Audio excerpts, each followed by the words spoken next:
Jesus. Hallelujah. Thank you, Lord.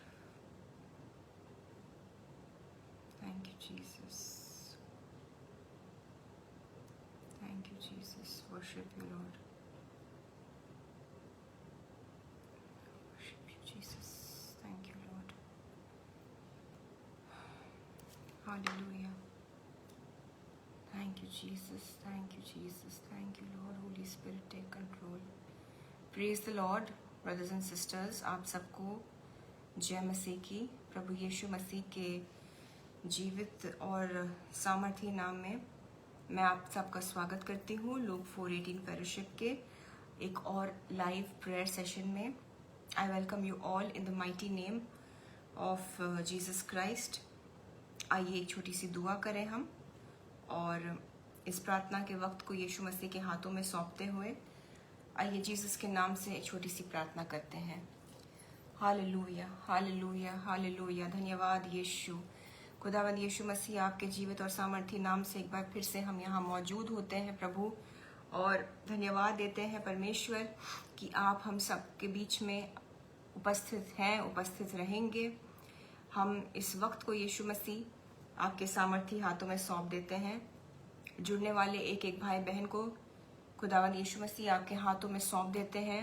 सभी को यीशु आपके लहू में छुपा लेते हैं, सबको, सबके परिवारों को, खुद को भी, खुद के परिवार को भी यीशु मसीह मैं आपके सामर्थी हाथ में सौंप कर आपके लहू में छुपा लेती हूँ।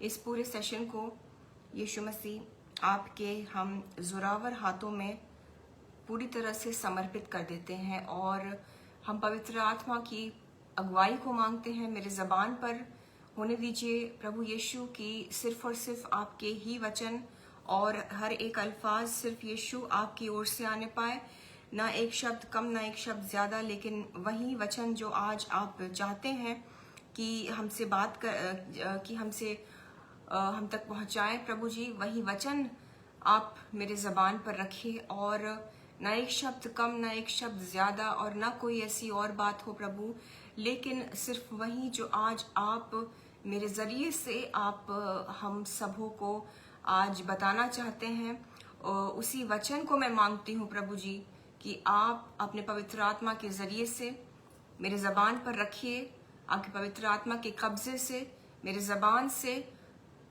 उस वचन को आप निकालिए प्रभु। आपके अभिषेक को इस वक्त आप रिलीज करिए परमेश्वर हम सबों के ऊपर। इस वक्त यीशु मसीह आपके स्वर्गदूतों के मौजूदगी को, घेरे को मैं मांगती हूँ। एक एक आपके विश्वासी बच्चे के इर्द गिर्द, इनके घरों के ऊपर एक स्वर्गदूतों की छावनी सी लग जाने पाए। हम सबों के घरों में, हम सबों के घरों के इर्द गिर्द, हमारे घरों के ऊपर यीशु मैं आपके उन स्वर्गदूतों की मौजूदगी को मांग रही हूँ और देख रही हूँ। आपके स्वर्गदूत हमारे घरों के ऊपर भी तैनात है। आपके स्वर्गदूत, आपके फरिश्ते खुदावंद यीशु मसीह हमारे आसपास भी तैनात है, हमको तैयार करने के लिए, हम तक उस वचन को पहुंचाने के लिए, और हर एक बाधा को हमसे दूर रखने के लिए, ताकि दुष्ट की कोई भी ऐसी चाल, कोई रुकावट ना डालने पाए इस वचन को देने के दौरान और इस वचन को रिसीव करने के दौरान। यीशु मसीह सारी चीज़ों पे प्रभु जी, इंटरनेट कनेक्शन पर, सबके गैजेट्स पर, अपने गैजेट पर, और सारी चीज़ों पर, इलेक्ट्रिसिटी पर, सब कुछ पर यीशु मसीह आपके ही कब्जे को मांगते हैं। और जो भी इस वचन को देखे, इवन एज अ रिकॉर्डिंग, होने दीजिए प्रभु जी, सब समान रूप से बहुतायत से आशीषित होंगे, क्योंकि आप हमें अपने जीवित कलाम को देने जा रहे हैं। हमें तैयार करिए एक अच्छे भूमि की तरह प्रभु जी, हमें तैयार करिए, हमें तैयार करिए आपके वचन के उस बीज को रिसीव करने के लिए, ताकि वो 1000 गुना से भी बढ़कर फल लाए और हमें आशीषित करें। Hallelujah, hallelujah. धन्यवाद यीशु, धन्यवाद यीशु। सारी चीज़ों के लिए एडवांस में ही हम शुक्रगुजारी की भेंट चढ़ाते हैं। प्रार्थना हम यीशु मसीह के सामर्थी नाम से मांगते हैं। खुदा बाप हमारी दुआओं को सुनिए और कबूल करिए। Amen, amen and amen. Praise the lord brothers and sisters, आप सबका एक बार फिर से लूक 4:18 फेलोशिप के एक और लाइव प्रेयर सेशन में स्वागत है। आप सबको मैं एक बार फिर से वेलकम करती हूँ और आज गुड फ्राइडे के दिन आपको विश भी करती हूँ। Wish you all a very blessed good Friday. Is it coming? So आप सबको मैं एक बहुत ही आशीषित और ब्लेस्ड गुड फ्राइडे बोलती हूँ, क्योंकि yes it is good Friday और गुड है, भला है आज का दिन, क्योंकि बहुत बड़ा काम आज प्रभु यीशु मसीह ने हमारे लिए इस दिन किया और हम अपने इस पूरे जीवन काल के लिए और आने वाली जिंदगी के लिए इससे बड़ी आशीष को नहीं मांग सकते और इससे बड़ा कोई कुछ हमारे लिए कभी कभी कभी भी नहीं कर सकता, जो आज के दिन यीशु मसीह ने उस काम को पूरा किया।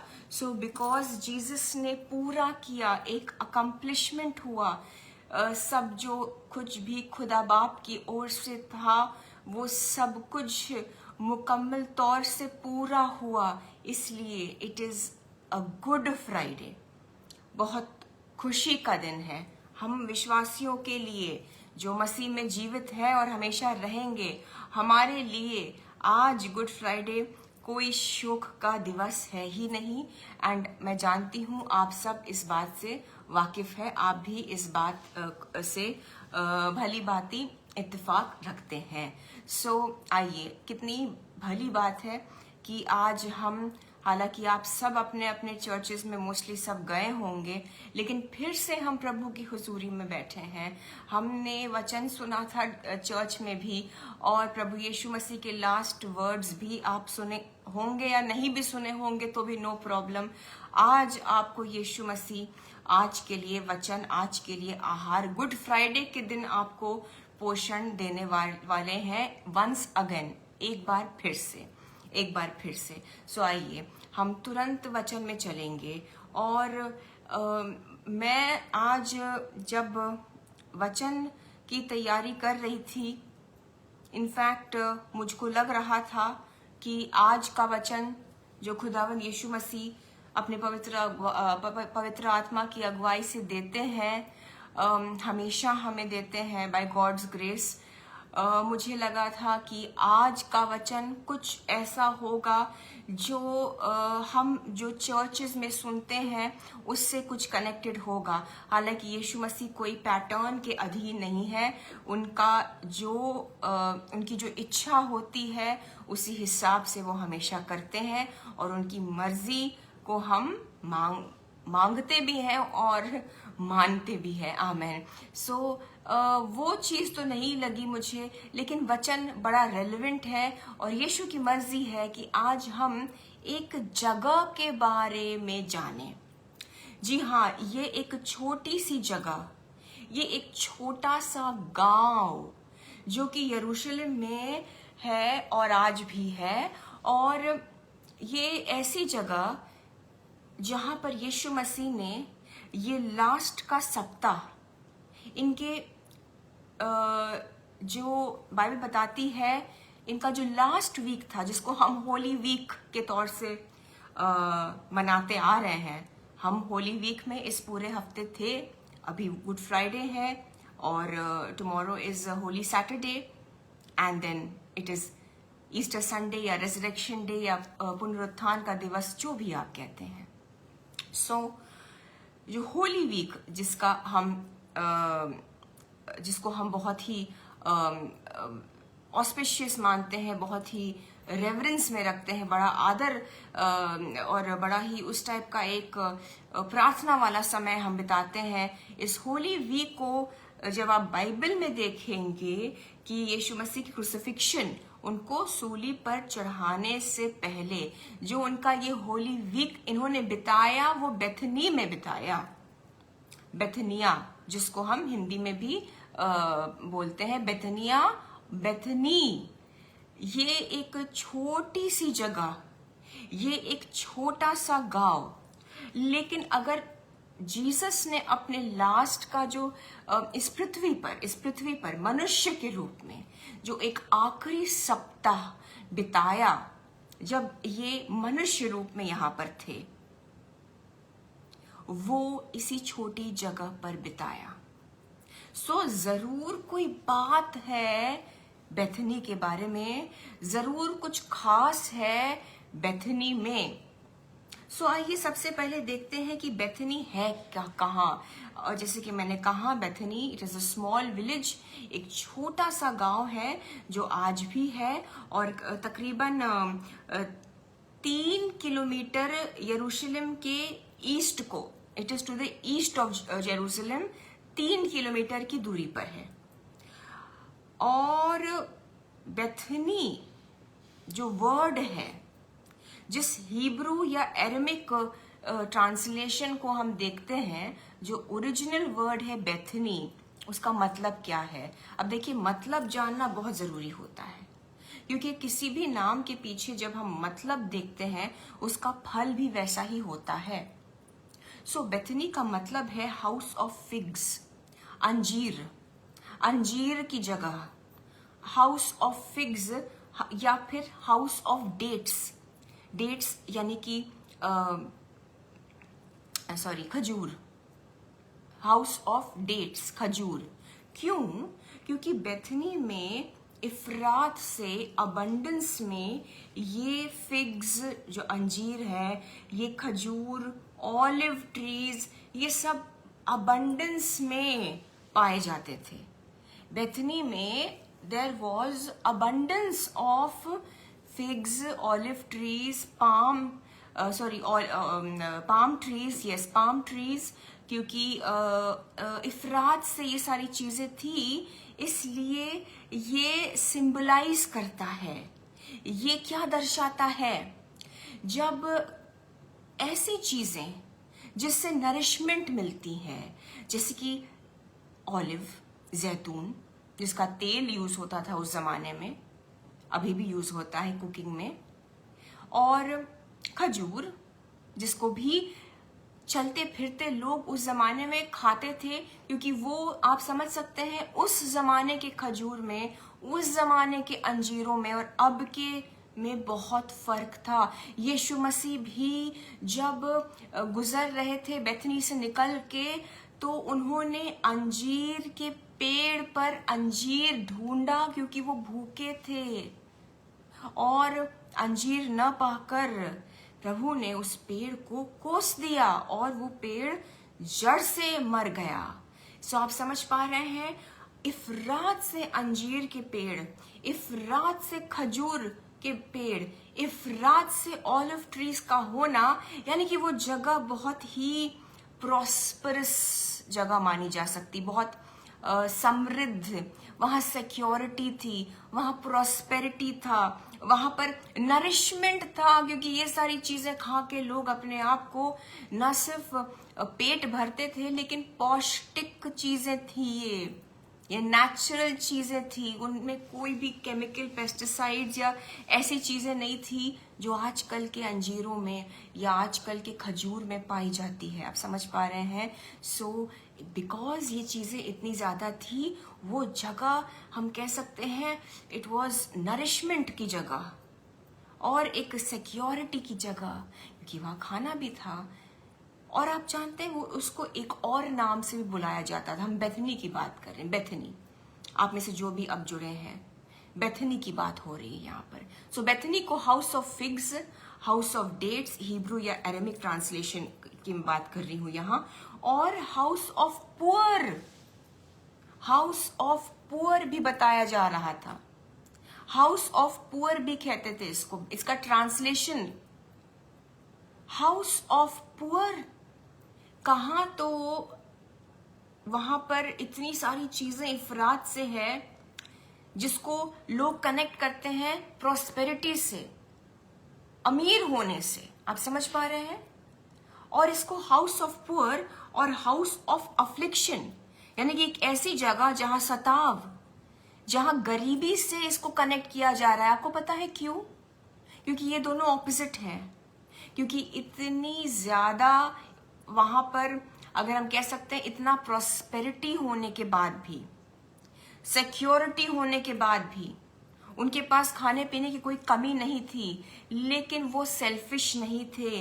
बेथनी ऐसी जगह थी, ऐसा एक गांव था जहां मुसाफिरों को, खास तौर से वो जो बीमार हो जाए, जो थोड़े से कमजोर पड़ जाए, जो अकेले हो, ऐसे थके और बीमार मुसाफिरों की मदद की जाती थी बेथनी में हमेशा। ये थोड़ा सा मैंने आपको बताने के लिए, रेफरेंस के लिए, थोड़ा स्टडी मैं आपको बता रही हूं। सो बेथनी, जो कि एक नेचुरल तरीके से खुदावंद यीशु मसीह का ये निजाम था कि बेथनी बहुत प्रॉस्परस जगह थी, वहां कोई कमी नहीं थी, वो बंजर जमीन नहीं थी, बहुत अच्छा था वहां पर खाना पीना सब कुछ। इसलिए वो खास तौर से मुसाफिरों के लिए एक अच्छी जगह थी और आज भी माना जाता है। इनफैक्ट यीशु मसीह के स्वर्गारोहण के बाद भी काफी टाइम तक बहुत से मुसाफिर वहां पर जाकर शेल्टर और सुकून लेते थे, क्योंकि बेथनी ऐसी जगह थी जो पिलग्रिम्स थे, जो होली सिटी को, यरूशलेम को जाते थे, वो उनके लिए एक स्टॉपिंग पॉइंट था। वो यरीहो और यरूशलेम के बीच में पड़ता था।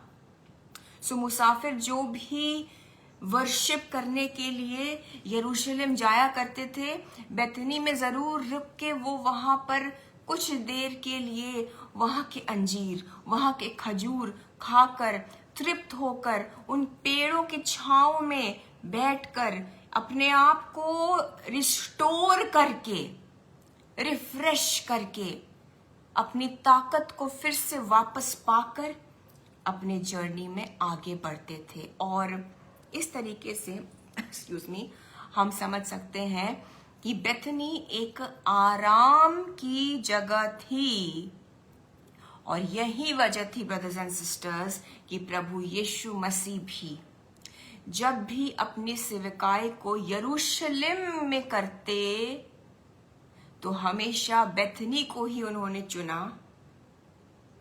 वहां पर एक खास घर था, वहां पर उनके चहीते कुछ लोग थे, लाजरस, मार्था और मरियम, जो कि बेथनी में रहते।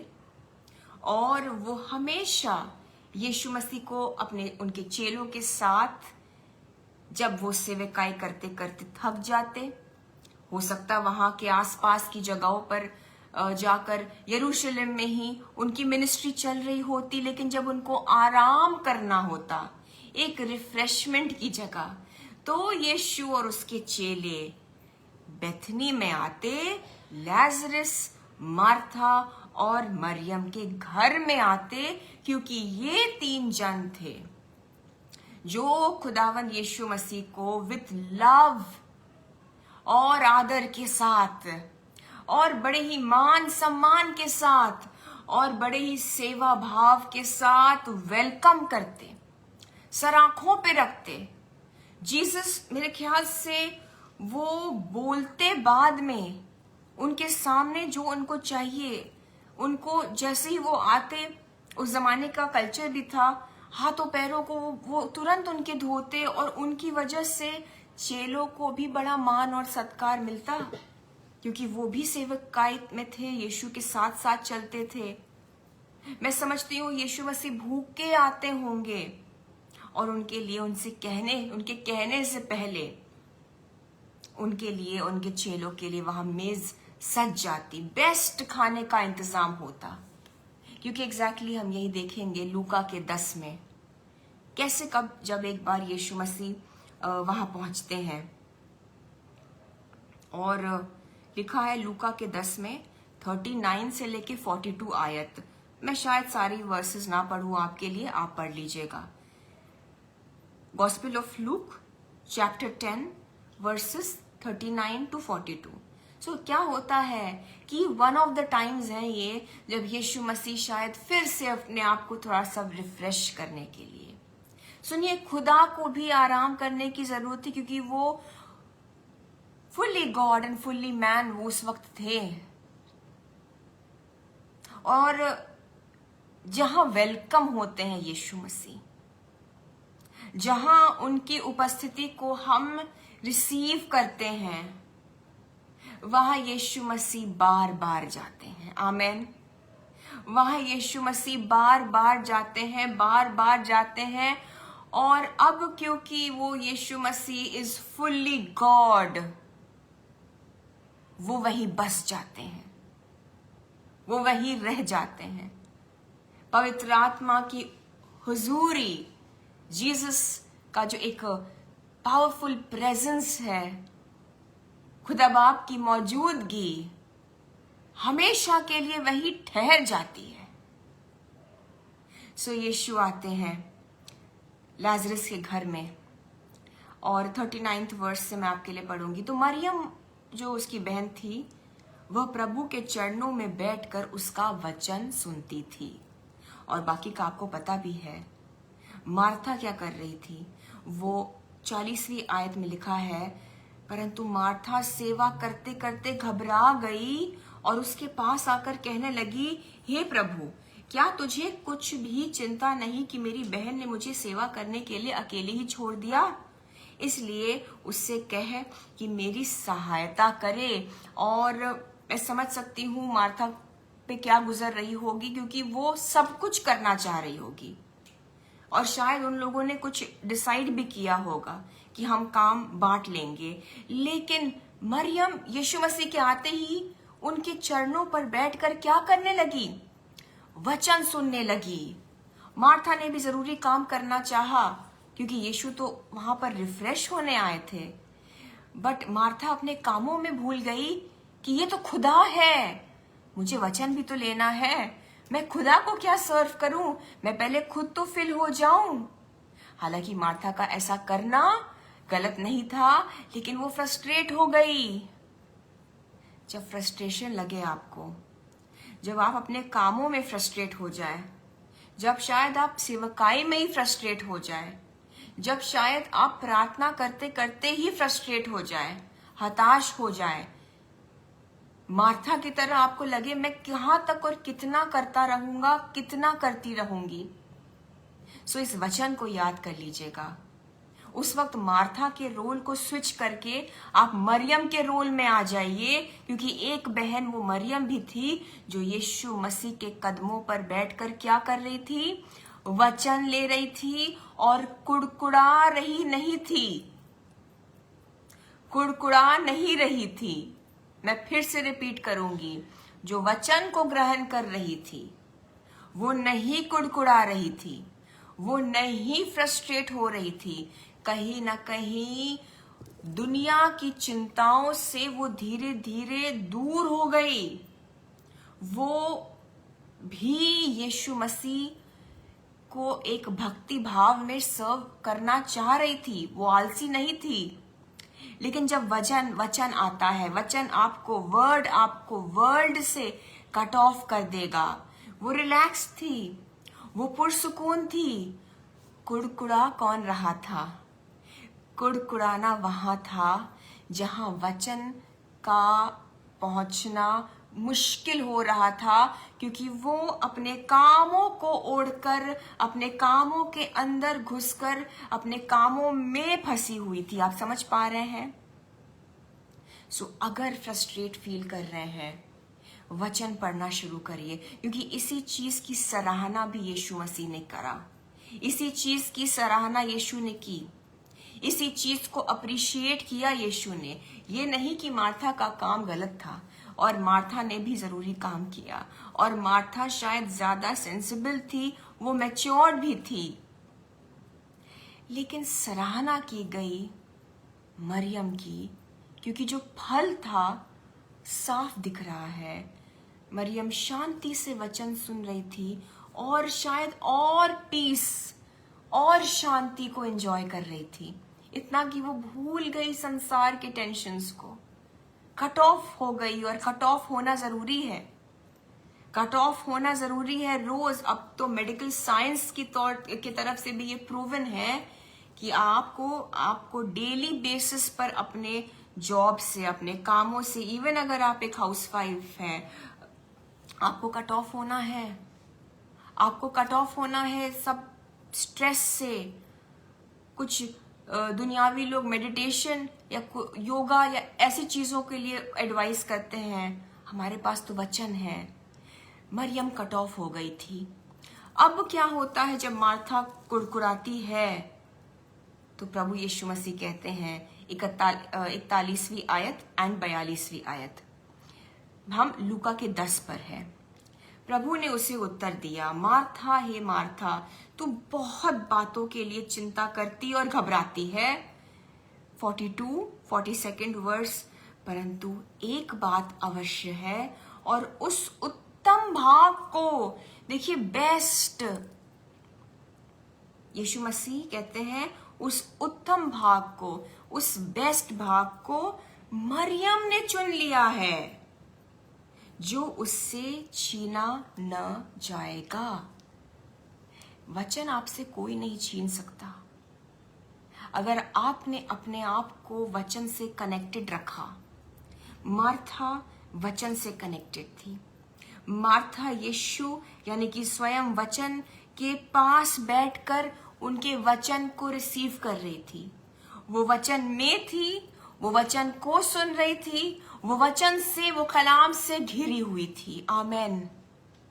वो डिस्ट्रैक्टेड नहीं थी। और इस चीज को यीशु मसीह बेस्ट कह रहे हैं, उत्तम भाग कह रहे हैं। यीशु कहते हैं मरियम जो कर रही है, इट इज बेस्ट, इससे बेहतर कुछ नहीं। और मार्था से कहा कि तुम बहुत सारी चीजों को लेकर परेशान हो मार्था। सो आज अगर आप भी बहुत सारी चीजों को लेकर परेशान हैं, मैं इस वक्त पवित्र आत्मा के काम को, अनॉइंटिंग को आपके सरों के ऊपर मैं देख रही हूं। एक अनॉइंटिंग यीशु मसीह की ओर से, एक तेल उंडेला जा रहा है जो आपको रिलैक्स कर रहा है। रिसीव करिए, रिसीव करिए। सारी मार्थाएं, आप कोई भाई भी हो सकते हैं, प्लीज रिसीव करिए। पवित्र आत्मा आपको इस वक्त रिलैक्स करना चाहता है।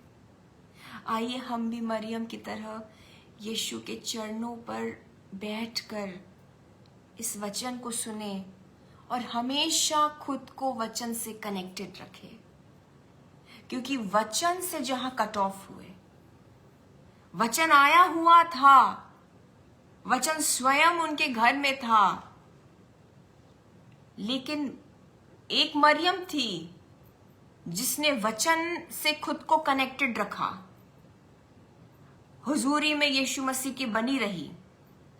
और उसी घर में एक मार्था भी थी जिसने खुद को वचन से कट ऑफ कर दिया, वो दुनिया की चीजों में, और वो प्रभु का काम ही कर रही थी। वो प्रभु का काम ही कर रही थी। आप अच्छे काम कर रहे हैं, मैं नहीं कह रही हूं कि आप गुनहगार हैं, लेकिन अच्छे काम अपने डेली लाइव्स में, अपना प्रोफेशन, आप अच्छा काम कर रहे हैं, आप कोई गुनाह नहीं कर रहे हैं, आप अपने जॉब को संभाल रहे हैं, आप अपने बच्चों के लिए काम कर रहे हैं, आप कोई बहन है अपने घर को संभाल रही हैं। मार्था कोई गुनाह नहीं कर रही थी, लेकिन यीशु मसीह ने उसे एक कहीं ना कहीं एक हिदायत दी, और आज आपको और हमें भी मिल रहा है ये चेतावनी, उत्तम भाग चुन लीजिए, उत्तम भाग को चुन लीजिए। यीशु मसीह उस घर में वेलकम्ड थे, उनकी हजूरी आई। आज जीसस आपके घर में मौजूद है। आज पवित्र आत्मा का एक अनॉइंटिंग मैं आपके ऊपर महसूस कर रही हूं, आपको रिलैक्स कर रहा है। हालेलुया। उत्तम भाग चुन लीजिए। अगर भटक गए हैं, अगर ऑफ ट्रैक हो गए हैं, आप चर्च से आए हैं आज, आप हो सकता है इस पूरे होली वीक चर्च जाते रहें, लेकिन आपका पर्सनल प्रेयर लाइफ, आपका पर्सनल रिलेशनशिप यीशु मसीह के साथ कट ऑफ हो चुका है या कम हो गया है, या उस पैशन को, उस नजदीकी को यीशु मसीह के लिए नहीं फील करते हैं। दुआ करिए इस वक्त कि यीशु मुझे वापस से पहले से भी अधिक, पहले से भी ज्यादा मजबूती से आपके और निकट आ जाने के लिए अनुग्रह दीजिए। मांगिए इस वक्त, ग्रेस मांगिए, और यीशु मदद कर रहे हैं। यीशु आपके हाथ को पकड़कर आज जितने भी मार्था हैं, जितनी भी बेटियां, यीशु के जितने भी बेटे, आपको पहले से भी ज्यादा वचन में बढ़ने के लिए, पहले से भी ज्यादा यीशु के करीब उस रिश्ते में आने के लिए आज ग्रेस है। आज गुड फ्राइडे के दिन यीशु ने ग्रेस दे दिया, हमें मदद दे दी, हमें मिल चुकी वो आशीष। रिसीव करिए, रिसीव करिए, रिसीव करिए। Now in the name of Jesus it is being given to you. खुद को इतना भी ना उलझाएं हम कि जो उत्तम भाग है उससे वंचित रह जाए, और उसका जो फल है, देखिए, जब यीशु कहते हैं कि मरियम ने उत्तम भाग चुन लिया है जो उससे छीना न जाएगा, यानी कि जो फल आता है, यानी कि जो आशीषें आती है, जो सुकून आता है, जो प्रोटेक्शन आता है, जो ग्रेस और फेवर आता है यीशु मसीह की ओर से, जब आप उनके वचन पे जीना, उनके वचन पर चलना, उनके वचन से घिरे रहने को आप चूज कर लेते हैं, आप इसको अपने लाइफ का एक लाइफस्टाइल बना लेते हैं, जो इससे जो आशीषें आती हैं कोई नहीं छीन सकता है आपसे, कोई नहीं छीन सकता है, जब तक कि आप वचन में बने रहिए और वचन में ही टिके रहिए और वचन में ही जीते रहिए। जिस तरह से मरियम बस वचन ही वचन था उसके सामने, वो वचन को देख रही थी, वचन के चरणों पर थी और वचन को ग्रहण कर रही थी। आप समझ पा रहे हैं, मरियम की तरह उससे भी आगे जाने के लिए आज यीशु मसीह हम सबको इस अनुग्रह को रिलीज कर रहे हैं हमारे जीवनों में। रिसीव करिए, आमेन। बेथनी वही जगह थी ब्रदर्स एंड सिस्टर्स जहां यीशु मसीह को इतना प्यार मिला कि यीशु मसीह कंफर्टेबल हो गए। खुदा एक घर में कंफर्टेबल हो जाए कि उनकी हुजूरी उस घर में बनी रहे, ये बहुत बड़ी चीज होती है। आज खुदावंद यीशु मसीह ऐसा करे कि हमारा घर भी, हमारी जिंदगियां भी, हमारा भी जो फैमिली है, हमारा भी जो परिवार है, उनको इतना कंफर्टेबल लगे, उनको इतना भा जाए, एक धार्मिकता का माहौल हो, हम उस तरीके से खरे उतरे कि जीसस भी हमारे साथ आके बस जाए, कंफर्टेबल हो जाए। पवित्र आत्मा की मौजूदगी इजीली यहाँ पर आपके घरों में हमेशा बनी रहे यीशु के नाम से।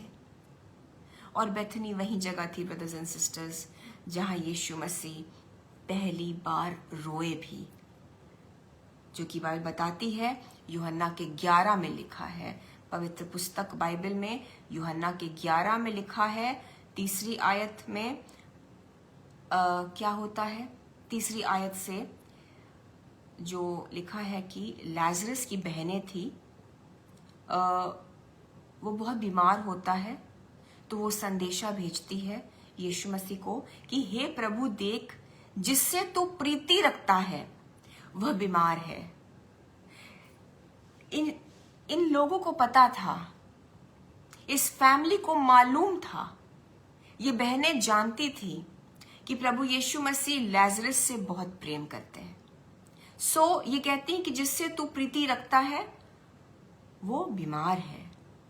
लेकिन बात तो ये होती है कि जब आपके मुंह से ना निकले ये वचन क्या कहता है, 5वीं आयत, यूहन्ना 11 5वीं आयत, यीशु मार्था और उसकी बहन और लाजर से प्रेम रखता था।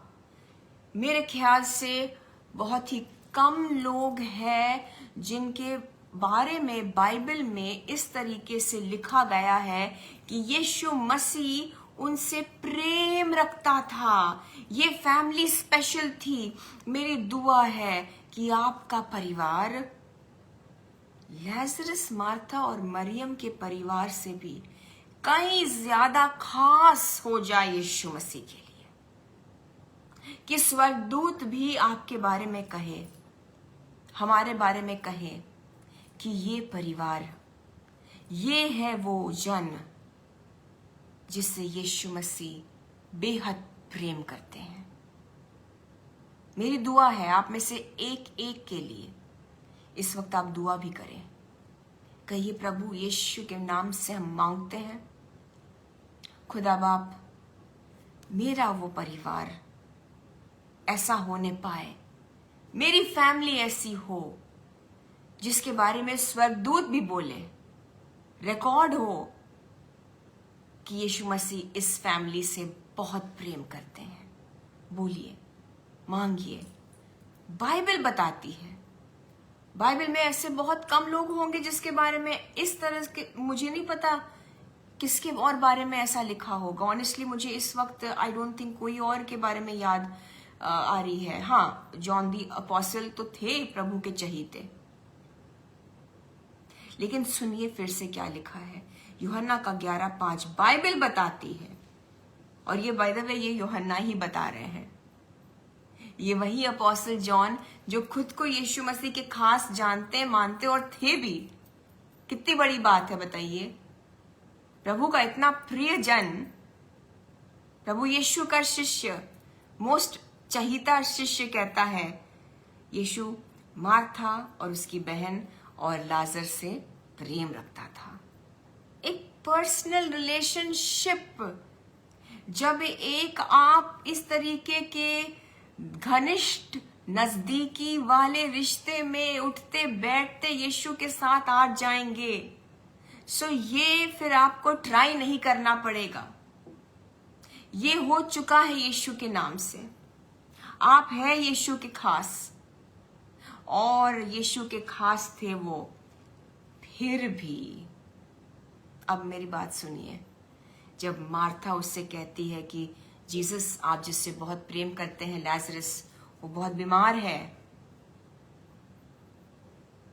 और 6ठी आयत में लिखा है, फिर भी जब उसने सुना कि वह बीमार है, तो जिस स्थान पर वह था वहां 2 दिन और ठहर गया। अब सोचिए कितनी विपरीत बात, कितनी ही ज्यादा ऑपोजिट बात है ये।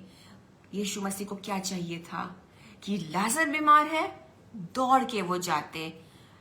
बाइबल में लिखा है फिर भी वो जहां थे वो 2 दिन और रुक गए। वो जा सकते थे, तुरंत निकल सकते थे। होता क्या है, लाजरस की मृत्यु हो जाती है। यीशु मसीह कब पहुंचते हैं? लाजरस के मृत्यु के 4 दिनों के बाद।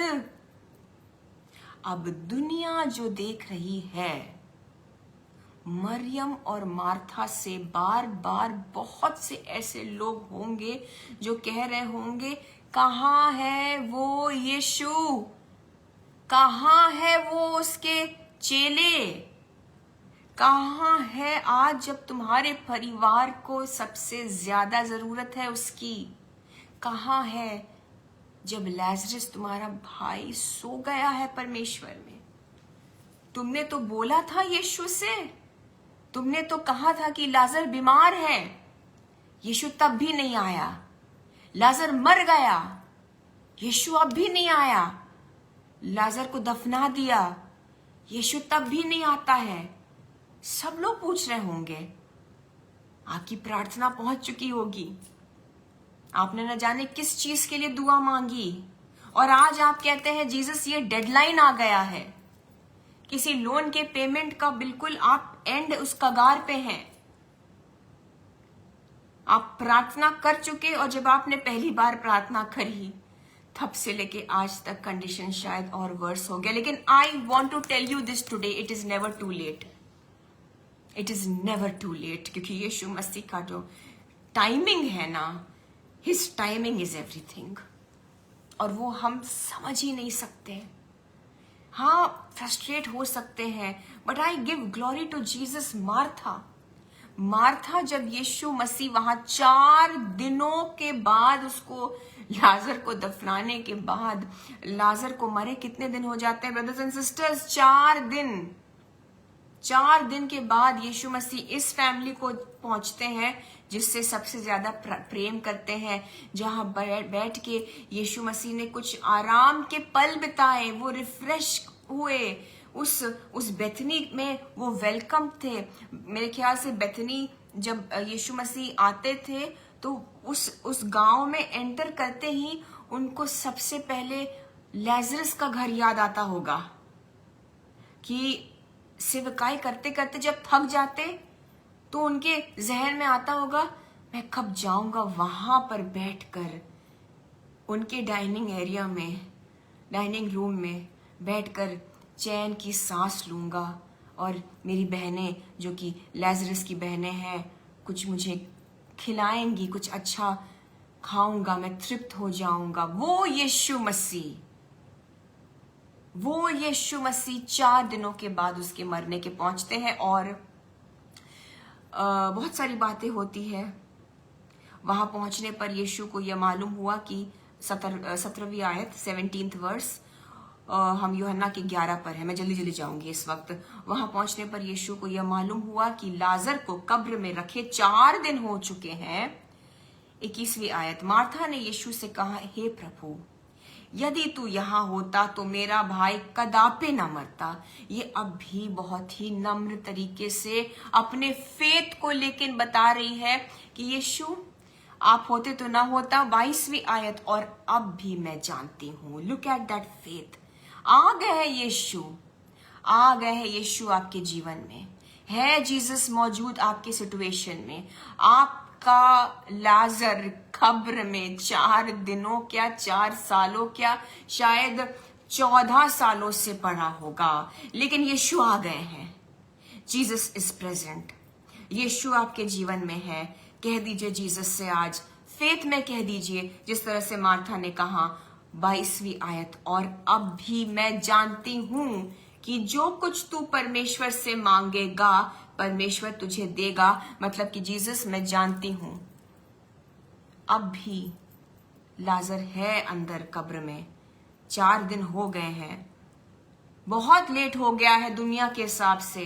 शायद मार्था को भी लग रहा होगा मैं क्या बोल रही हूं, लेकिन उसने बोल दिया कि यीशु आप अब भी कर सकते हैं। आप अब भी हालातों को, परिस्थितियों को रिवर्स कर सकते हैं।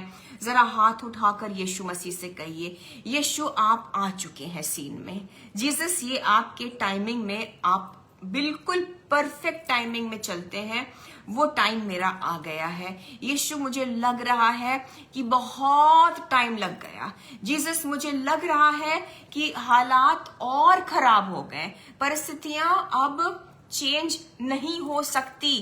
कल शायद कोई डेडलाइन है, लेकिन जीसस आप आज आ चुके हैं मेरे जीवन में। आज आप मौजूद हैं। कर दीजिए जीसस, आप कर दीजिए। मैं विश्वास रखता हूं, मैं विश्वास रखती हूं कि आप अगर अब भी कहेंगे यीशु, बस कह दीजिए प्रभु, और मेरा लाजर मुर्दों में से जी उठेगा। मेरे मरे हुए हालात जी उठेंगे। कहिए कहिए कहिए, मुंह से कहिए यीशु, हम बिलीव करते हैं क्योंकि आपने उस सूली पर सब कुछ पूरा किया। इसलिए हम उस अनुग्रह को रिसीव करते हैं, हक से रिसीव करते हैं। हमारे लिए किया यीशु ने। कहिए यीशु, भले ही वो टाइम लिमिट क्रॉस हो गया, चीजों का एक्सपायरी डेट से भी कहीं ज्यादा आगे वक्त निकल गया, चीजें मरकर कब्र में जाकर सड़ चुकी हैं, ओ बट यीशु आप फिर से कर सकते हैं। कहिए यीशु को अपने उस फेथ को बोलिए, क्योंकि देखिए हम सब जानते हैं लाजर के साथ क्या करा खुदावंद यीशु मसीह ने, लेकिन मार्था के इस अंगीकार करने की जरूरत थी। उसने कह दिया कि जीसस आप आते तो ये ना होता, हालांकि अब आप जो आ गए हैं प्रभु, आप अब भी मेरे भाई को जीवित कर सकते हैं। उसने कह दिया, आप भी कह दीजिए, यीशु जो मैं चाह रही हूं, मैं चाह रहा हूं, भले ही वो इम्पॉसिबल से भी ज्यादा इम्पॉसिबल लगे, बट जीसस मेरा विश्वास है आप कर देंगे प्रभु, आप कर देंगे प्रभु, और आप कर दीजिए। और मैं विश्वास से आपसे कहना चाहती हूँ, वचन को इस वक्त जब सुनेंगे रिसीव करते रहिए। वही रेजरेक्शन वाला पावर, वही पुनरुत्थान वाला जो एक सामर्थ्य है, जो लाजरस के जीवन में काम करा, जो लाजर के जीवन में काम करा, वही हमारे जीवनों में इस वक्त काम करेगा। क्योंकि यीशु मसीह जो करने वाले थे वो एक्चुअली दिखाने वाले थे कि खुद इनके साथ क्या होने वाला था। वो खुद भी तो मर के जी उठने वाले थे। सो होता क्या, आप सब जानते हैं। यीशु मसीह कहते हैं मार्था से, 25वीं आयत, पुनरुत्थान और जीवन मैं ही हूं, जो कोई मुझ पर विश्वास करता है वो यदि मर भी जाए तो भी जिएगा। यीशु ने कह दिया वो मर भी जाए तो भी जिएगा, क्योंकि लाजरस मर गया था बट वो जी उठने वाला था। इस वर्ड को रिसीव करिए। कुछ अगर मर भी गया है, यीशु मसीह के नाम से, यीशु के सामर्थ से और यीशु के मर्जी के मुताबिक वो जी उठे इस वक्त आपके जीवनों में, इन द नेम ऑफ जीसस। वो चाहे मरा हुआ आपका कोई फाइनेंस का एरिया हो, वो चाहे मरे हुए रिश्ते हो, वो आपकी शादी जो मर गई है, आपके रिश्तों में जो एक कड़वाहट आ गई है, आपकी सेहत में जो कुछ भी खराब हो गया है, हो सकता है एक बहुत ही खराब नेगेटिव रिपोर्ट, ब्लड रिपोर्ट्स जो ऐसे बहुत ज्यादा खराब हुए हैं। In the name of Jesus, in the name of Jesus, मैं यीशु के इस वचन के मुताबिक रिलीज करती हूं, जो मर भी गया है वो जी उठेगा। जो मर भी गया है तो भी वो जिएगा, वो जिएगा। आपके ब्लड रिपोर्ट्स में यीशु मसीह के जीवन को मैं बोलती हूं। I speak the life of Jesus in every dead area of your life, in every dead area of your life. आपके उस मुर्दे हुए अंगों में मैं यीशु मसीह के जीवन को बोलती हूँ, जी उठे वो यीशु के नाम से। मुर्दे कोख में मैं यीशु के जीवन को बोलती हूँ, आपका कोख जी उठे यीशु के नाम से। आपके उस बीमारी में, आपके बच्चे की उस मुर्दे मुर्दे मुर्दे मुर्दे शरीर के हिस्से में कोई बच्चा जो आपका बीमार है, कोई बच्चा जो आपका बीमार है, वो एक मौत वाली सिचुएशन में जो है वो जी उठे यीशु मसीह का जीवन पाके। जो मर चुका है वो जिएगा यीशु मसीह की मर्जी के मुताबिक। हर एक ऐसी चीज जो मर के सड़ भी क्यों ना गई हो, कब्र में 4 दिन पड़ा लाजरस भी सड़ चुका था, यीशु के नाम से जी उठे, यीशु के नाम से जी उठे, यीशु के नाम से जी उठे। ब्रदर्स एंड सिस्टर्स, यीशु मसीह मार्था, मरियम एंड लाजरस से बहुत प्यार करते थे, बाइबल बताती है। और उसके ठीक नेक्स्ट वर्स में, जॉन के 11 में, यूहन्ना के 11 में हमने जस्ट पढ़ा, लिखा है फिर भी मार्था के खबर भेजने पर भी यीशु मसीह 2 दिन और बहुत ज्यादा डिले होकर गए। बहुत ही डिलेड जवाब आया, प्रार्थना का उत्तर बहुत देरी से आया, क्योंकि बहुत ज्यादा स्ट्रॉन्ग रिलेशनशिप था यीशु मसीह का। सो उसने, प्रभु यीशु ने, उन्होंने चुन लिया उस बेहद चहीते परिवार को उस बड़े काम के लिए, बहुत बड़े काम के लिए। आपको पता है 4 दिनों के बाद जूइश कल्चर जो है, जूइश ट्रेडिशन क्या मानती है? जूइश ट्रेडिशन में ऐसा माना जाता है कि द सोल, जो आत्मा है, जो सोल है, वो बॉडी के पास 3 दिनों तक, मर जाने के 3 दिनों के बाद तक सोल बॉडी के पास रहती है, एंड वो चौथे दिन पर बॉडी से दूर हो जाती है। यीशु मसीह का वहां चौथे दिन पर पहुंचना प्लान था। It was perfect timing. आपका मिरेकल आपको परफेक्ट टाइमिंग में मिल जाएगा, दुनिया के तरीके से नहीं, क्योंकि दुनिया को ही डिफाई करने के लिए, आउट ऑफ द वे। सो आप समझ सकते हैं इस यहूदी ट्रेडिशन के हिसाब से भी लाजर का जो सोल था, और हर मरे हुए व्यक्ति का सोल तीसरे दिन के बाद चौथे दिन को वो निकल जाता है, जो उनका ट्रेडिशन था। आप जो मिरेकल हुआ है उसके मैग्नीट्यूड को समझ सकते हैं। उस ट्रेडिशन को भंग कर दिया प्रभु ने, क्योंकि पुनरुत्थान और जीवन सिर्फ यीशु है। बहुत बड़ा काम एक बहुत ही खास फैमिली के मध्य में यीशु मसीह को करना था। बहुत बड़ा काम, बहुत बड़ा काम। और मैं, आप सब जानते हैं आगे क्या हुआ। मार्था ने सोचा होगा जब यीशु मसीह ये सब बातें कर रहे थे, जॉन 11:27, उसने उससे कहा, मार्था कहती है, हाँ हे प्रभु, मैं विश्वास करती हूं कि परमेश्वर का पुत्र मसीह जो जगत में आने वाला है वह तू ही है। इनफैक्ट इससे पहले मार्था कहती है कि मैं विश्वास करती हूं प्रभु जी कि जब सारे मरे हुए जी उठेंगे तब मेरा भाई लाजर भी जी उठेगा। लेकिन यीशु मसीह इसी जिंदों के जमीन पर उसको जीवित करने की बात कर रहे थे। मार्था को लगा होगा कि ये आत्मिक चीजों के बारे में यीशु बात कर रहे हैं। कभी कभी आपको लग रहा होगा कि मैं बहुत बड़ी चीज तो नहीं मांग ले रहा हूं। मार्था भी सोच रही होगी, जो यीशु मसीह कह रहे हैं कि पुनरुत्थान मैं ही हूं, पुनरुत्थान और जीवन मैं ही हूं, जो मुझ पर विश्वास करेगा, जो कोई जीवित है और मुझ पर विश्वास करता है वह अनंत काल तक न मरेगा। और जब यीशु मसीह ये कहते हैं कि जो मर भी गया है वो भी जीवित हो जाएगा, मार्था को लग रहा होगा, सुनिए, मार्था को लग रहा होगा यीशु आत्मिक बातें कर रहे हैं। इतनी बड़ी बड़ी बातें, जो मर गया है वो कैसे जी उठेगा। उसको लग रहा होगा, आपको लग रहा होगा आपके प्रेयर रिक्वेस्ट को लेकर कि you are asking something too much, but he is limitless God. क्योंकि मार्था, मरियम, उन सारे लोगों के, पूरे बेथनी, पूरे यरूशलेम, पूरे विश्व के सोच के परे, उस जूइश ट्रेडिशन के सोच के परे यीशु ने कुछ ऐसा किया। मेडिकल साइंस में बताया जाता है, मैं थोड़ा सा वो अनकंफर्टेबल डिटेल्स है, कि चौथे दिन पर जब कोई मर जाता है तो उस डेड बॉडी की क्या दशा होती, मैं बोलना भी नहीं चाहूंगी।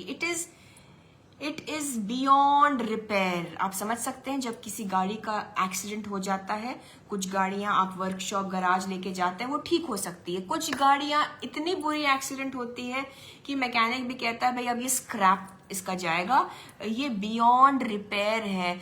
जो दशा ह्यूमन बॉडी की हो जाती है मेडिकल साइंस के मुताबिक चौथे दिन पर, इट इज बियॉन्ड रिपेयर।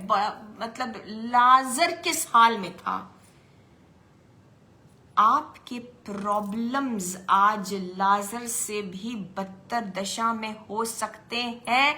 मैं यीशु के उस पुनरुत्थान वाले पावर को आपके जीवनों में बोलती हूं इन the name of Jesus.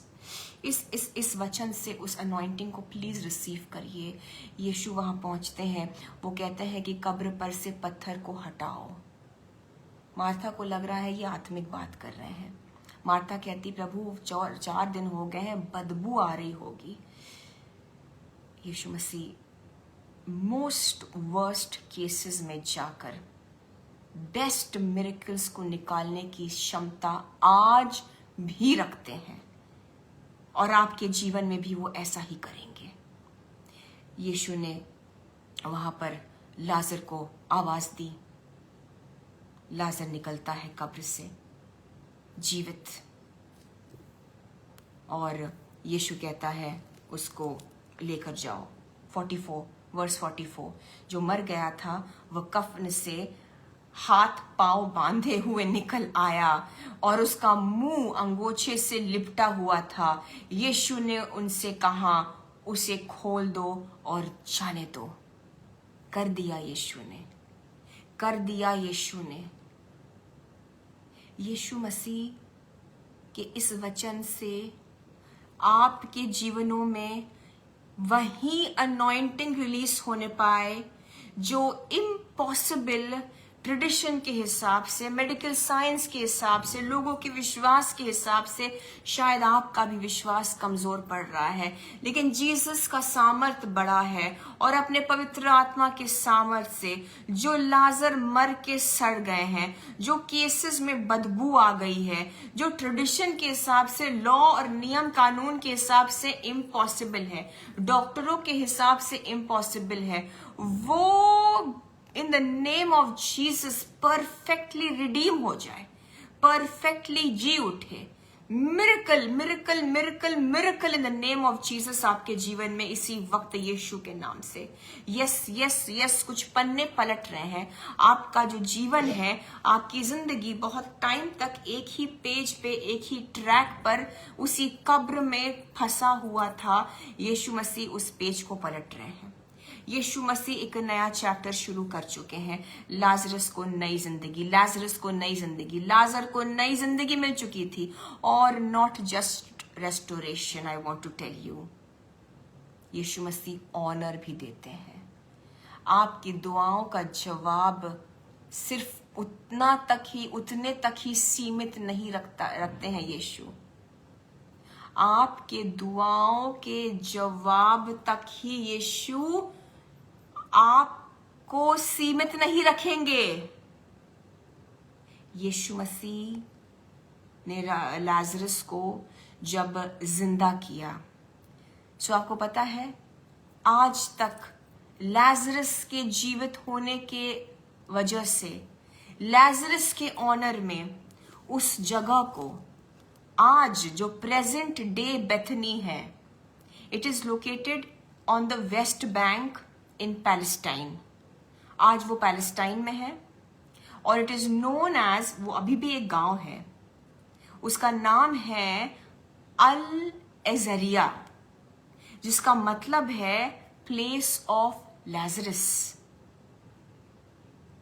Bethany, house of figs, जो हिब्रू ट्रांसलेशन में हमने देखा था जस्ट जब मैंने वचन को शुरू किया था, house of fig, house of dates, house of poor, house of affliction, जो पीड़ित थे उनको वहां पर आसरा मिलता था। लेकिन यीशु ने जब लाजरस को मरे हुए लाजरस को जीवित कर दिया, तो लाजरस को एक ऑनर दिया, जो आज तक उस जगह को लोग अल एजरिया के नाम से जानते हैं, जो एक लाजरस के इस याद में, लाजरस के ऑनर में इसको प्लेस ऑफ लाजरस कहा जाता है, इसी मिरेकल की वजह से। आपको पता है, आप देख सकते हैं, आप गूगल करके देख लीजिए।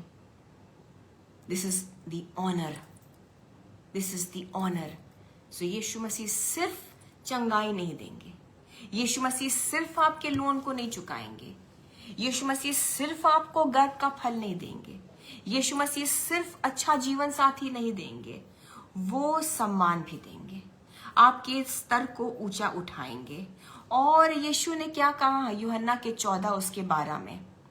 यीशु ने कहा, मैं तुमसे सच सच कहता हूं। यूहन्ना का 14 उसकी 12वीं आयत। यीशु ने कहा, मैं तुमसे सच सच कहता हूं कि जो मुझ पर विश्वास रखता है, ये काम जो मैं करता हूं वह भी करेगा, वरन इनसे भी बड़े काम करेगा, क्योंकि मैं पिता के पास जाता हूं। सो कहीं ना कहीं लाजरस, हम नहीं कह रहे हैं कि यीशु मसीह से बढ़कर था, उसको जिंदा करने वाला यीशु मसीह, लेकिन यीशु मसीह तीसरे दिन जीवित हो उठे। लाजरस 4 दिनों के बाद जीवित हुआ, आप समझ सकते हैं और भी ज्यादा इम्पॉसिबल था लाजर का जी उठना। सो प्रभु ने जो कहा कि तुम मुझसे भी बढ़कर काम करोगे अगर तुम विश्वास रखते हो, उसकी फैमिली ने विश्वास दिखाया। मार्था ने अंगीकार किया कि प्रभु आप मेरे हिसाब से, दुनिया के टाइमिंग, ट्रेडिशन, रीति रिवाज के हिसाब से, मेडिकल साइंस के हिसाब से प्रभु आप लेट आए हैं, लेकिन मैं विश्वास करती हूं। आप विश्वास करते हैं यीशु, आप आज भी कर सकते हैं, आप आज भी कर सकते हैं। सोचिए, यीशु तो तीसरे दिन जीवित हो उठे, लाजरस 4 दिनों के बाद। What a big miracle. यीशु ने अपने से भी ज्यादा कहीं ना कहीं बड़ा चमत्कार, ये लाजरस की बढ़ाई नहीं है, ये यीशु की महानता है। मैं आपको एक एस्पेक्ट समझा रही हूं, क्योंकि वो खास थे। उस परिवार ने खुदावंद यीशु मसीह के प्रेजेंस को होस्ट किया। अपने जीवन को ऐसा बनाए हम कि हम यीशु मसीह के उस मौजूदगी को निरंतर निरंतर बनाए रख सके। ये हमारे हाथ में है ब्रदर्स एंड सिस्टर्स। और टोटली होपलेस केस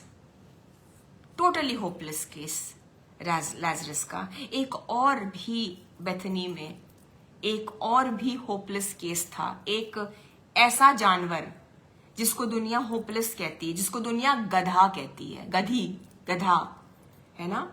जब किसी को आप कोई भी गधा बोले, उसका मतलब ही है कि ही इज गॉन केस, बिल्कुल डफर। सो एक और ऐसा होपलेस, दुनिया के हिसाब से होपलेस जानवर आप जानते हैं, वो गधी जिसके बच्चे को मांगा यीशु ने, वो भी बेथनी में ही, वो भी इसी जगह पर जहां यीशु मसीह को बहुत कंफर्टेबल लगता था, एक आराम की जगह। जल्दी से चलेंगे। अब जीसस क्या है, वो बेथनी को अप्रोच कर रहे हैं, जा रहे हैं। लूका के 29 से लेके 38, लेकिन मैं सिर्फ कुछ पदों को पढ़ूंगी आपके लिए। आप लूका के 29 वर्स से लेकर 38 वर्स तक आप आराम से पढ़िए, जरूर पढ़िए बाद में। सो 29 वर्स में क्या लिखा है, जब वह जैतून नामक पहाड़ पर बेतफगे और बेथनिया के पास पहुंचा तो उसने अपने चेलों में से 2 को यह कह के भेजा। 30वीं आयत 30th वर्स, सामने के गांव में जाओ और उसमें पहुंचते ही एक गधी का बच्चा जिस पर कोई सवार नहीं हुआ, बंधा हुआ तुम्हें मिलेगा और उसे खोल कर ले आओ। 31वीं आयत, यदि कोई तुमसे पूछे कि क्यों खोलते हो, क्योंकि वो किसी और के जानवर को लाने वाले थे यीशु के आदेश पर, तो यीशु ने क्या कहा, अगर कोई पूछे, इसके मालिकों ने पूछा कि तुम ये क्यों कर रहे हो, तो यह कह देना कि प्रभु को इसका प्रयोजन है। किसी को जरूरत नहीं होती है ऐसे डफर लोगों की, जिसको दुनिया डफर बोलकर, होपलेस केस बोलकर छोड़ देती है। लाजरस होपलेस, खत्म, कब्र में, सो कॉल्ड इम्पॉसिबल, ट्रेडिशन के हिसाब से भी, मेडिकली भी। यीशु मसीह वहां पहुंचते हैं और लाजर को जीवित कर देते हैं। यीशु को आज गधी के उस बच्चे की जरूरत थी और चेलों से कहा कि मालिक से ये कहना कि प्रभु को क्या है, प्रभु को इसका प्रयोजन है, जिसको किसी ने आज तक जरूरी नहीं समझा। एक ऐसा जानवर जिसके नाम को ही एक अपशब्द के रूप में बोला जाता है। आप अपने किसी भी चहीते को प्यार से गधा, गधी नहीं, लेकिन उल्टा जिस पर गुस्सा आए, अमूमन सी बात है, उसी को लोग गधा या गधी बोलते हैं। इसको एक स्लैंग के तौर से यूज किया जाता है, एक अपशब्द है ये, लेकिन प्रभु को इसका प्रयोजन था। जीसस को इसी गधे की जरूरत थी। यीशु को ऐसे ही लोगों की जरूरत है। इस गधे के बच्चे के ऊपर कोई आज तक बैठा नहीं, किसी काम का नहीं, होपलेस केस, लेकिन क्योंकि वो एक यीशु मसीह की मौजूदगी थी वहां, यीशु को वहां वेलकम किया जाता। बेथनी अच्छी जगह थी, परमेश्वर की उपस्थिति वहां आराम से ठहर जाती, यीशु को वहां रहना अच्छा लगता, तो मोस्ट होपलेस को भी मोस्ट यूजफुल बना दिया यीशु ने। खुदावंद यीशु को ऐसे ही गधों की जरूरत है आज भी। एंड मैं उसको एक स्लैंग के तौर पर नहीं बोल रही हूं। गधा अगर अपने अकल को नहीं चलाता तो यीशु को नहीं चाहिए ऐसे लोग जो अपने दिमाग को अपने ही तरीके से, अपने ही सोच से चले। एक बच्चे की तरह, अगर एक खाली स्लेट की तरह यीशु मसीह को आज के दिन अपने आप को पेश कर दीजिए। जीसस चाह रहे हैं ऐसे ही कोरे कागज मानंद जैसे लोगों को। खुदावंद यीशु को इसकी जरूरत है। यीशु ने कहा बस इतना बता दो। वो गए वहां, एग्जैक्टली वही हुआ। उन्होंने वही बोला चेलों ने कि यीशु को इसकी जरूरत है। The Lord needs it. आज यीशु को आपकी जरूरत है, क्योंकि ये कोई ऐसी बात नहीं है कि आप गधे हैं या आप होपलेस हैं। आपको पता है, बड़े बड़े लोगों के बारे में प्रोफेसी नहीं की गई थी, लेकिन यीशु मसीह यीशु मसीह के इस पृथ्वी पर मनुष्य बनकर पैदा होने के तकरीबन 500 या थोड़ा सा और उससे ज्यादा सालों पहले जकरिया नबी ने इसी गधे की प्रोफेसी की। सो ये जो होपलेस गधा, जो जानवर है, ये बड़े बड़ों से बेहतर और आशीषित था और है, और आज भी बाइबल में पाया जाता है। जकरिया के 9 में इसी गधे का जिक्र किया है जकरिया नबी ने कि खुदा क्या है, इस गधे पर सवार होकर आएगा। और सोचिए जरा, बड़े बड़े से जो फरीसी थे, जो सदूकी थे, जो सो कॉल्ड धर्म गुरु थे, उन सबसे ज्यादा ब्लेस्ड ये गधा। और यीशु मसीह के पास उसको जब लेकर आते हैं तो उसने अलाउ किया। ये नहीं कि घमंड में आ गया कि मुझको तो चुन लिया, उसने अलाउ किया, यीशु आइए मेरे ऊपर बैठ जाइए। अगेन एक कॉमन चीज है, मार्था, मरियम, लाजरस के घर का जो माहौल है और इस गधे की जिंदगी में जो चल रहा है काफी सिमिलर है। अलाउ किया यीशु की उपस्थिति को। जीसस कंफर्टेबली बैठ गए, यीशु कंफर्टेबल हो गए उस गधे के ऊपर। जहां भी फिर ट्रायम्फेंट एंट्री जो बाइबल बताती है, जो यरूशलेम में यीशु मसीह का प्रवेश हुआ, जिसका हम लोगों ने पाम संडे में भी पूरा इसी के ऊपर आधारित होता है। जो ट्रायम्फेंट एंट्री, यीशु मसीह का जो विजय प्रवेश होता है यरूशलेम में, इसी गधे के बच्चे के ऊपर, जिस पर किसी ने कभी बैठने की जुर्रत नहीं की, जो किसी के काम नहीं आया। हालांकि माना जाता है कि जब राजाओं के लिए डोंकीज चुने जाते थे, तो ऐसे ही गधे चुने जाते थे जो स्पेशल होते थे, जिस पर कभी किसी ने नहीं बैठा। सो आज तक जो कभी नहीं हुआ, जिस ब्लेसिंग को आपने आज तक नहीं देखा, आपने अपने जीवन में उस आशीष को चखा ही नहीं, तैयार हो जाइए, यीशु मसीह अब करने को जा रहे हैं। उनकी बस उपस्थिति को अपने जीवन में रिसीव कर लीजिए, क्योंकि यीशु ऐसे ही गधे को चुनते हैं जिनका पहले किसी का कुछ भी काम नहीं आए, वो बिल्कुल फेलियर। Jesus was comfortable. आज यही आपको यीशु मसीह कहना चाहते हैं। अपनी जिंदगी को धार्मिकता में बिताते हैं हम। अपने घर के माहौल को वचन से भर दीजिए, ना कि वर्ल्ड और संसार की चीजों से। अपने बच्चों के साथ यीशु के बारे में बात करिए। हस्बैंड वाइफ कलाम पढ़िए, साथ में बैठकर दुआ करते रहिए और प्रेयर लाइफ को बढ़ाइए। और जो एक आत्मिक माहौल है घर में, वो बना रहे। यीशु मसीह आपके घर में, पवित्र आत्मा की मौजूदगी आपके घर में कंफर्टेबली सेटल हो जाएगी, ठहर जाएगी। मार्था और मरियम और लाजरस को क्या खुदा बाप ने सम्मान दिया, हमने देखा। अब ये जो गधा है बेचारा, जो दुनिया के नजर में बिल्कुल यूजलेस, यीशु मसीह उसके ऊपर जब चढ़ के बैठते हैं, मैं बस खत्म करने वाली हूं। गधे के लिए बिछा तो रहे थे लोग सड़कों पर अपने कपड़ों को और पाम लीव्स को और खजूर की डालियों को, वो तो यीशु के स्वागत में था। लेकिन आप सोचिए, चल कौन रहा था उस पर, उस ऑनर पर कदम कौन रख रहा था, उस फेवर को एक्चुअली अपने ऊपर कौन ले रहा था। उस यीशु की उपस्थिति को कैरी करते हुए उस गधे ने उस फेवर पर कदम रखा, यीशु मसीह की मौजूदगी को लिया, इसीलिए ऑनर मिला। यीशु मसीह उसके ऊपर मौजूद थे, उनकी प्रेजेंस उसके साथ चल रही थी, इसलिए वो गधा जहां जहां कदम रखता, वो जानवर सिर्फ फेवर में चलता, सिर्फ अनुग्रह में चलता। उसने उस दिन जमीन पर पैर नहीं रखे, क्योंकि बिछा दिया था ऑनर लोगों ने, यीशु के लिए था। लेकिन चला वो गधा उस पर।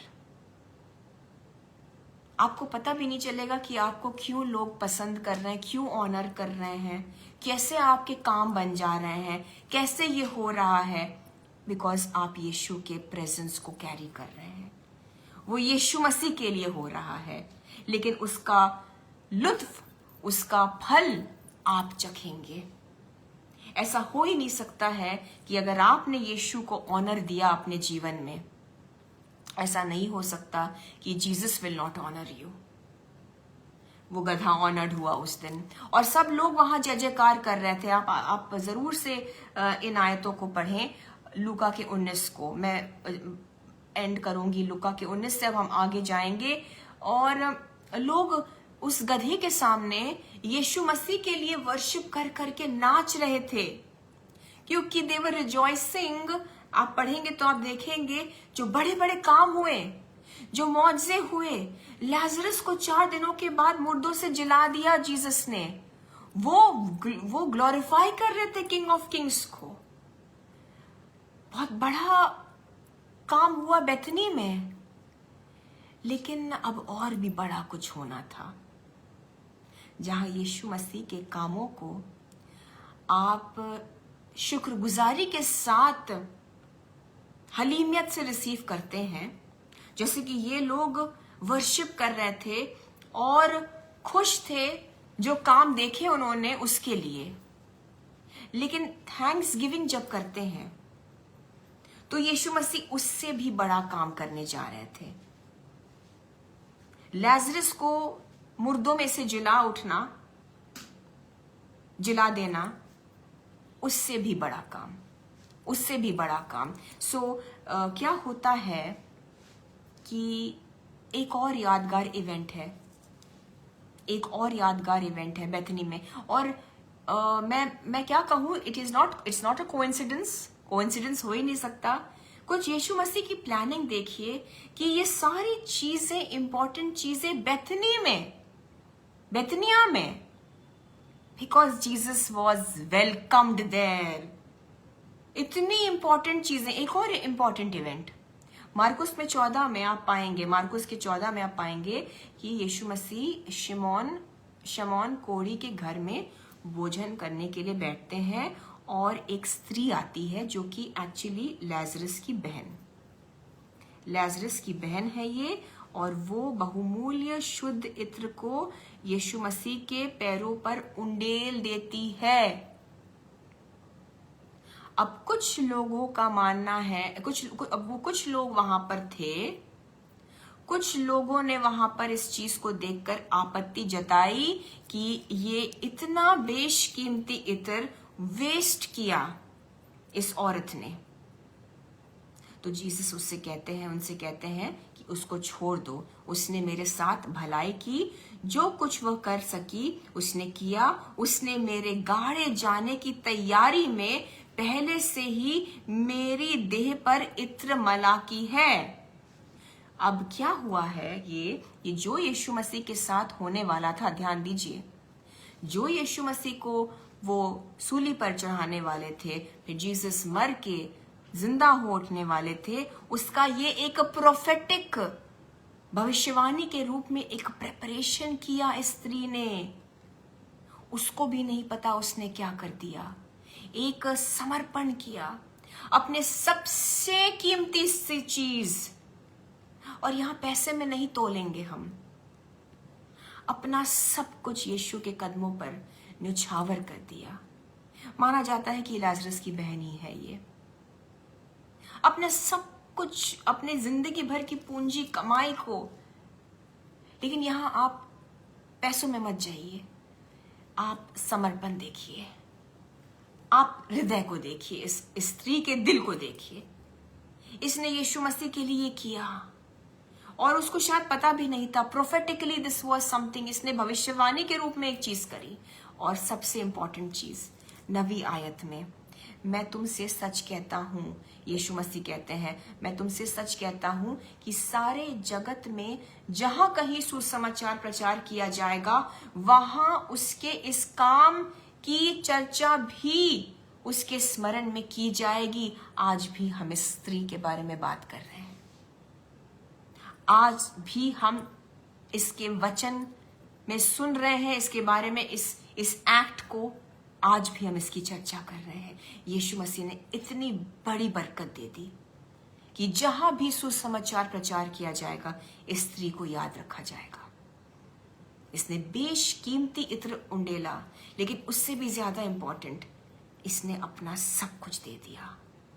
इसको पता भी नहीं था ये क्या कर रही थी, बिकॉज इन सब ने, इस स्त्री ने, उस गधे ने, लाजरस की पूरी फैमिली ने जीसस को वेलकम किया, ओबे किया, आदर किया, रिसीव किया। और जब यीशु मसीह अपने उस फुल एक राजा के रूप में गधे के ऊपर बैठकर एक विजय प्रवेश कर रहे थे यरूशलेम में, सब थैंक करके जय जयकार कर रहे थे। और अब क्या होता है, सबसे बड़ी चीज हुई बेथनी में। और इस वचन के साथ साथ जब हम एंड करने वाले हैं, मैं आपके ऊपर भी यही घोषित करना चाहती हूं, आपने अपने जीवन के सबसे बड़े मिरेकल को आज तक नहीं देखा। यस, ये बहुत बड़ी बात मैं आपसे कहना चाहती हूँ यीशु मसीह की अगुवाई से। आपने अपने जीवन के सबसे बड़े आश्चर्य कर्म को आज तक नहीं देखा, लेकिन मैं यीशु के नाम से आपके ऊपर डिक्लेयर करना चाहती हूँ, क्योंकि आपके घर ने, आपके घराने ने, आपने अपने जिंदगियों में यीशु को रिसीव किया। जीसस की उपस्थिति को आपने बनाए रखने के लिए अपने जीवन को वचन के मुताबिक बिताया। जीसस कंफर्टेबल है आपके साथ, पवित्र आत्मा है आपके जीवनों में। आप अपने जीवन के अनइमेजिनेबल सबसे बड़े मिरेकल को देखें और देखेंगे। मैं यीशु के नाम से आपके ऊपर ये डिक्लेयर करना चाहती हूँ और इस वचन के मुताबिक डिक्लेयर करना चाहती हूँ, क्योंकि सबसे बड़ी चीज जो यीशु मसीह का स्वर्गारोहण हुआ, जो उनका उठा लिया जाना, जब वो मरकर जी उठे, और बाइबल में बताया गया है, आप बहुत सारे रिकॉर्ड्स हैं, आप पढ़ सकते हैं वचन में, जब वो मरकर जी उठे और अपने चेलों के सामने आए, उन्होंने उनके साथ खाना खाया, और एक जगह पर तो 500 से भी अधिक लोगों को एक टाइम पर यीशु दिखे। 1 कोरिन्थियों 15:6 में, आप प्लीज बाद में पढ़ लीजिए मेहरबानी से। ये सारी चीज़ें यीशु मसीह जब मर के जीवित हो उठे, लेकिन जब समय आया कि अब यीशु मसीह का स्वर्गारोहण होना था, यानी कि उनको पृथ्वी से उठा लिया जाना था, glory to glory, biggest glory, इतनी बड़ी चीज के लिए भी यीशु मसीह ने बेथनी को चुना, उस जगह पर जहां उनको वेलकम किया जाता था, जहां वो कंफर्टेबल थे, उस जगह पर जहां उनकी मौजूदगी बनी रहती थी।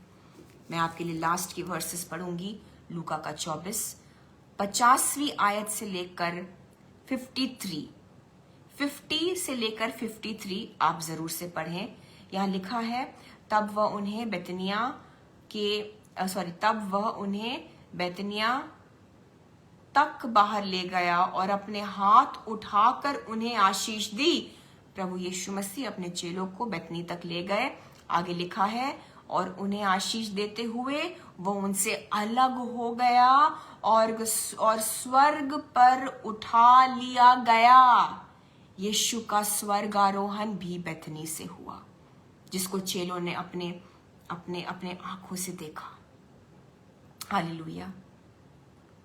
52nd वर्स, तब वे उसको दंडवत करके बड़े आनंद से यरूशलेम को लौट गए और वे लगातार मंदिर में उपस्थित होकर परमेश्वर की स्तुति किया करते थे। यीशु मसीह ने, जीसस ने उस छोटे से गांव बेथनी को चुना अपने लास्ट तक के बड़े से बड़े आश्चर्य कर्म करने के लिए। कुछ तो बात थी ब्रदर्स एंड सिस्टर्स बेथनी में। 4 इंपॉर्टेंट चीजें। लाजरस का मरकर जी उठना, उस गधे को यीशु मसीह ने चुन लिया, उस स्त्री का जिक्र जिसके बारे में यीशु मसीह ने कहा कि जहां भी सुसमाचार बांटा जाएगा इसके बारे में जरूर मेंशन किया जाएगा, और हो भी रहा है। और चौथी चीज, यीशु मसीह का स्वर्गारोहण। और है तो बहुत और चीजें, क्योंकि यीशु ने अपने लास्ट का जो वीक था, जिसको हम होली वीक के नाम से जानते, वो भी बेथनी में गुजारा। सो यीशु ने इस छोटे से गांव को चुन लिया। आप मामूली हो सकते हैं, आपको लग रहा होगा आप बिल्कुल इस लायक नहीं हैं, लेकिन अपने घर में, अपनी जिंदगी में, अगर आप वचन पर चलकर, अगर आप एक यीशु मसीह के लिए माहौल बना सकते हैं कि वो आ जाएं और आपके जीवन में फिर बने रहें, और वो एक ही तरीका है वचन पर जीकर, एक ही तरीका है गुनाह से दूर रहकर, एक ही तरीका है कि उनकी मौजूदगी में सुबह शाम बने रहिए। नहीं, आपको निरंतर ऐसे बोल के प्रार्थना करने की जरूरत नहीं, निरंतर गाते रहने की जरूरत नहीं, लेकिन वो रहे आपके जहन में, आपकी हरकतों में, आपके बोलने में। आप वचन के मुताबिक रहेंगे, यीशु आपके साथ बने रहेंगे। बन जाइए वो गधी की तरह जिस पर यीशु मसीह सवार हो जाते हैं। बन जाते हैं हम उस डोंकी की तरह, क्योंकि यीशु मसीह को ऑनर दिया जा रहा था, लेकिन मिल तो रहा था उस गधे को। और मैं आपको बताना चाहती हूं, अगर उस छोटे से बेथनी वाले गांव के साथ यीशु ने ऐसा ग्लोरी आफ्टर ग्लोरी मौजे करते गए, और सबसे ग्लोरियस जो उनका स्वर्गारोहण, सोचिए, बेथनी से होता है। सो मैं आपके ऊपर भी ये घोषित करती हूं, आप किसी भी रूप में मामूली हो सकते हैं, आप किसी भी रूप में आपको लग सकता है कि आप छोटे हैं, आपको दुनिया ने शायद बताया होगा कि आप अनइम्पॉर्टेंट हैं, आपको लग रहा होगा आपकी सेवकाई बहुत मामूली है, आपको लग रहा होगा कि फजूल में आप अपने आप को यीशु मसीह के लिए धार्मिकता में रखते आ रहे हैं। आप एक सादगी में अपने जीवन को बिता रहे हैं क्योंकि आपको वचन को फॉलो करना है। आप छोटे नहीं हैं, आप छोटे नहीं हैं। आपको यीशु ने चुन लिया, आपको यीशु ने चुन लिया। जिस तरह से यीशु मसीह ने बेथनी को चुन लिया अपने महिमामय कामों के लिए, मैं आपके ऊपर ये घोषित करना चाहती हूँ। विश्वास में रिसीव करिए। यीशु मसीह ने आपको चुन लिया अपने महिमा वाले कामों के लिए। Glory to glory, glory to glory and highest level of glory को दिखाने के लिए। यशाया का 60 उसकी 22वीं आयत आप कहीं भी नोट कर लीजिए, ये ब्लेसिंग है आपके लिए। यशाया का 60 उसकी 22वीं आयत। छोटे से छोटा 1000 हो जाएगा और सबसे दुर्बल एक सामर्थी जाति बन जाएगा। मैं यहोवा हूं, ठीक समय पर यह सब कुछ शीघ्रता से पूरा करूंगा। छोटे से छोटे को यीशु मसीह अति सामर्थी बनाने वाले हैं। In the name of Jesus मैं आपके ऊपर रिलीज करना चाहती हूँ इस वचन के सामर्थ को। ग्लोरी टू ग्लोरी, महिमा से बढ़कर महिमा, एक मौजे से बढ़कर दूसरा मौजा आप देखें, आप देखें, आप देखेंगे यीशु मसीह के नाम से। और यीशु कहते हैं कि मैं ठीक समय पर यह सब कुछ को शीघ्रता से पूरा करूंगा। यीशु मसीह का ठीक समय था लाजरस के मृत्यु के 4 दिन बाद पहुंचना, लेकिन फिर उन्होंने विलंब नहीं किया, जल्दी हो गया। मैं इस शीघ्रता की अनॉइंटिंग को, मैं इस अनॉइंटिंग ऑफ स्पीड को आपके हम सब के जीवनों में रिलीज करती हूँ इन द नेम ऑफ जीसस। कि जो रुके हुए काम थे, जो लग रहा था कि अब वो केस सड़ चुका, बदबू आ रही है और शायद कोर्ट ने भी जवाब दे दिया, डॉक्टर्स ने जवाब दे दिया, in the name of Jesus, in the name of Jesus, यीशु मसीह का स्पीड, यीशु मसीह की तीव्रता, यीशु मसीह की शीघ्रता इन सारे केसेस पर आ जाने पाए, आपके सारे केसेस पर आ जाने पाए इन द नेम ऑफ जीसस। मैं शीघ्रता से हीलिंग को डिक्लेयर करती हूँ। एक्सक्यूज मी, मैं शीघ्रता से हीलिंग को, चंगाई को डिक्लेयर करती हूँ, चंगाई को डिक्लेयर करती हूँ, चंगाई को डिक्लेयर करती हूँ। सूख जाए वो बीमारी यीशु के नाम से, वो रोग सूख जाए यीशु के नाम से। हालेलुया। आइए हम प्रेयर रिक्वेस्ट लेंगे कुछ। सिस्टर रेबेका शेबा जी, हम दुआ करते हैं आपके हेल्थ के लिए और आपकी फैमिली को भी ब्लेस करते हैं खुदावंद यीशु मसीह के नाम से। सारी चीजें आपके जीवन में विद स्पीड ऑफ जीसस हो जाए, विद स्पीड ऑफ जीसस, यीशु मसीह का स्पीड, यीशु मसीह का स्पीड। किटिंग जी, कोई ऐसी चीज है जिसके लिए आप बहुत सालों से रुकी हुई हैं Keating ji, it is released in the name of Jesus. Success, मैं उस पर सक्सेस बोलती हूँ यीशु के नाम से। सालों से कुछ ऐसा है जो आपका रुका हुआ है किटिंग जी, और ये विथहोल्ड किया हुआ है, ये विथहोल्ड किया, ये रोका है किसी ने। मुझे नहीं पता ये क्या है, मैं बस परमेश्वर यीशु की अगुवाई से बता रही हूँ। सच पूछिए तो मुझे आपके, अगर आपने कभी प्रेयर रिक्वेस्ट भी दिया तो इस वक्त याद नहीं है।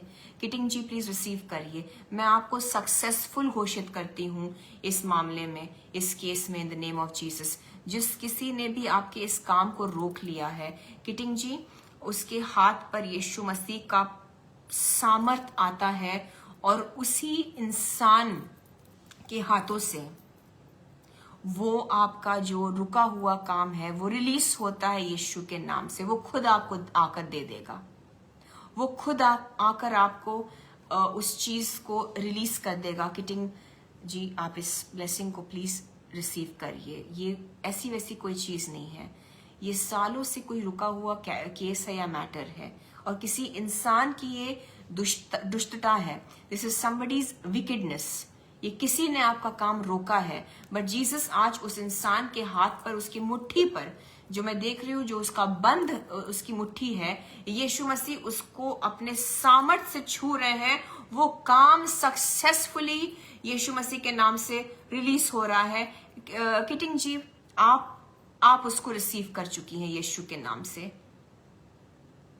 आई give all glory to Jesus, I give all praise to Jesus. सारी महिमा यीशु को देते हैं। आमेन, हालेलुया। रेबेका जी, हम आशान के लिए दुआ करते हैं। जो भी आपका प्रेयर रिक्वेस्ट है आशान के लिए,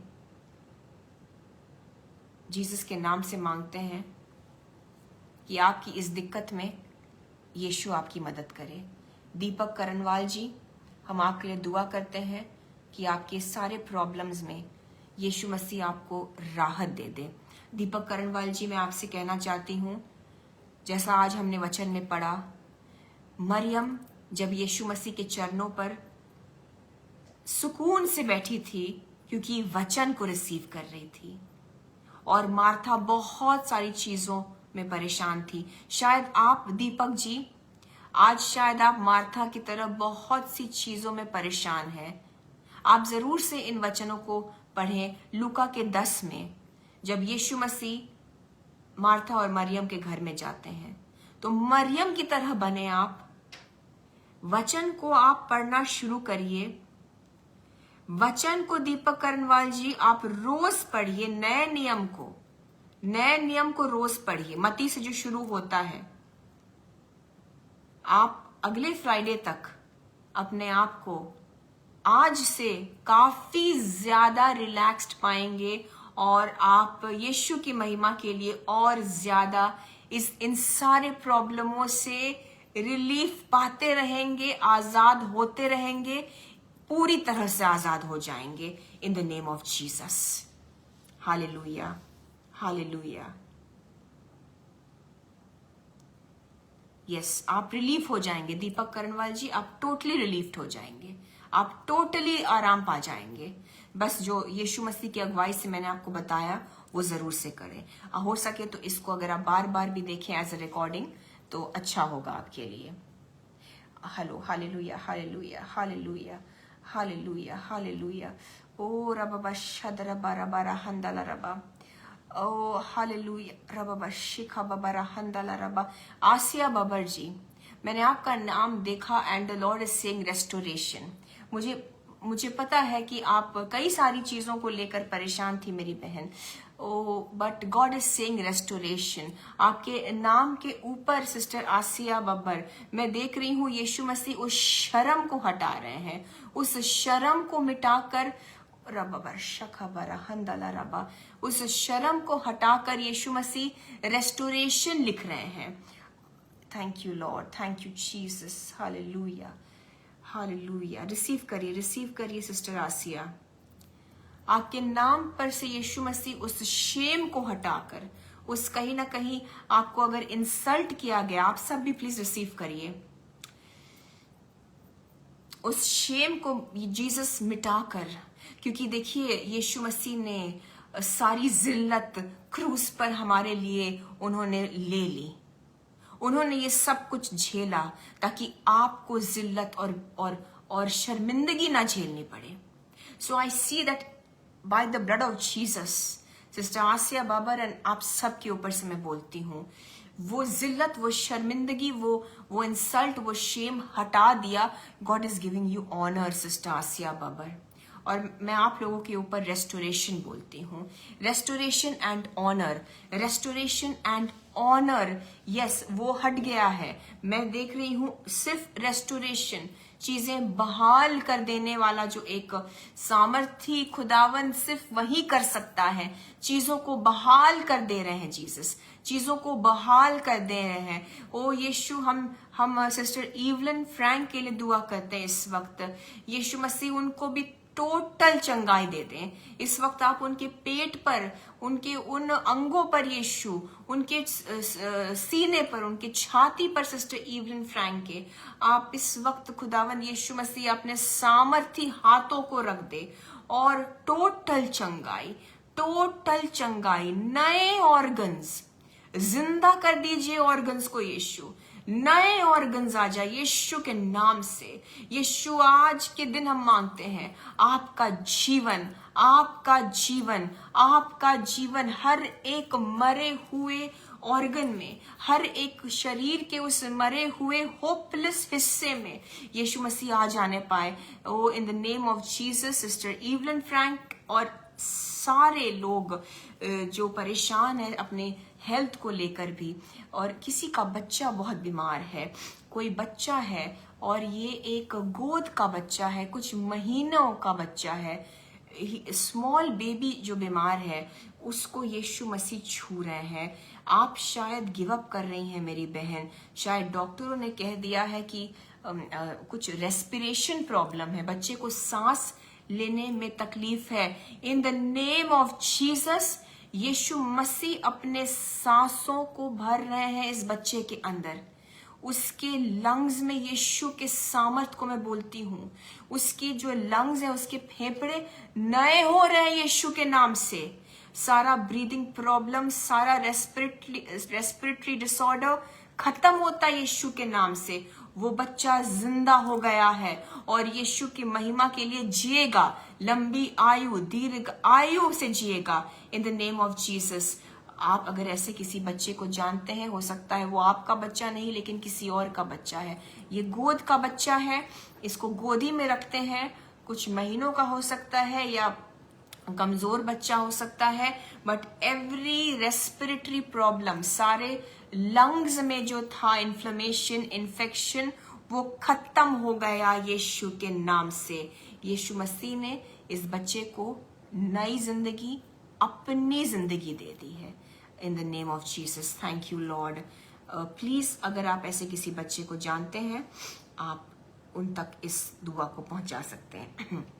thank you Jesus, thank you Lord.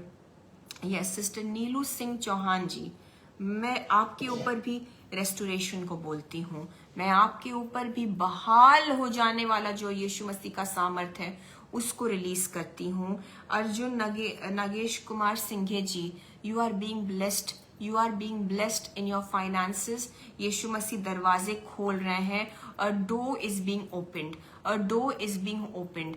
Nagesh Kumar Singhe ji, अपने जीवन को प्लीज वचन पर बिताइए। Don't be carried away with temptation. परीक्षा से बचे रहिए, टेम्पटेशन से, गुनाह से बचे रहिए। नागेश कुमार जी, मैं आपसे कहना चाहती हूँ, आप अपने ब्रेक थ्रू के बेहद करीब है। आप अपने उस फाइनेंशियल ब्लेसिंग के, उस दरवाजे के खुलने के बेहद करीब है। प्लीज, यीशु मसीह की अगुवाई है, गाइडेंस है, इसलिए मैं आपसे कह रही हूं कि आप गुनाह से अपने आप को दूर रखिए। You are very close to your breakthrough. Amen. It is done in the name of Jesus. God is opening an unimaginable door. और जिस तरह से लाजरस के लिए जब कब्र के दरवाजे को खोला गया, इट इज अनइमेजिनेबल, वहां पर लोग नहीं सोच रहे थे, इम्पॉसिबल दरवाजा था वो खुलना। जिस कब्र के दरवाजे को यीशु मसीह ने लाजरस के लिए खोला, God is going to open such a big door for you. Brother Nagesh Kumar, Arjun ji, इतना दरवाजा बड़ा होने वाला है, आपने सोचा भी नहीं, आपने सोचा भी नहीं। एंड दैट्स वाई आप सबसे मैं कहना चाहती हूँ, लाजरस का जो कब्र था उसका खुलना इम्पॉसिबल था, लेकिन यीशु ने किया, यीशु ने किया। इम्पॉसिबल डोर हम सब के लिए यीशु मसीह खोल रहे हैं। आइए हम सब रिसीव करते हैं। यस जितेंद्र जी, रिसीव करिए। सिस्टर श्वेता, वंदना आचार्य, सीमा सिंह मेरी बहन, सिस्टर, सब आप लोग सब रिसीव करिए, सब रिसीव करिए।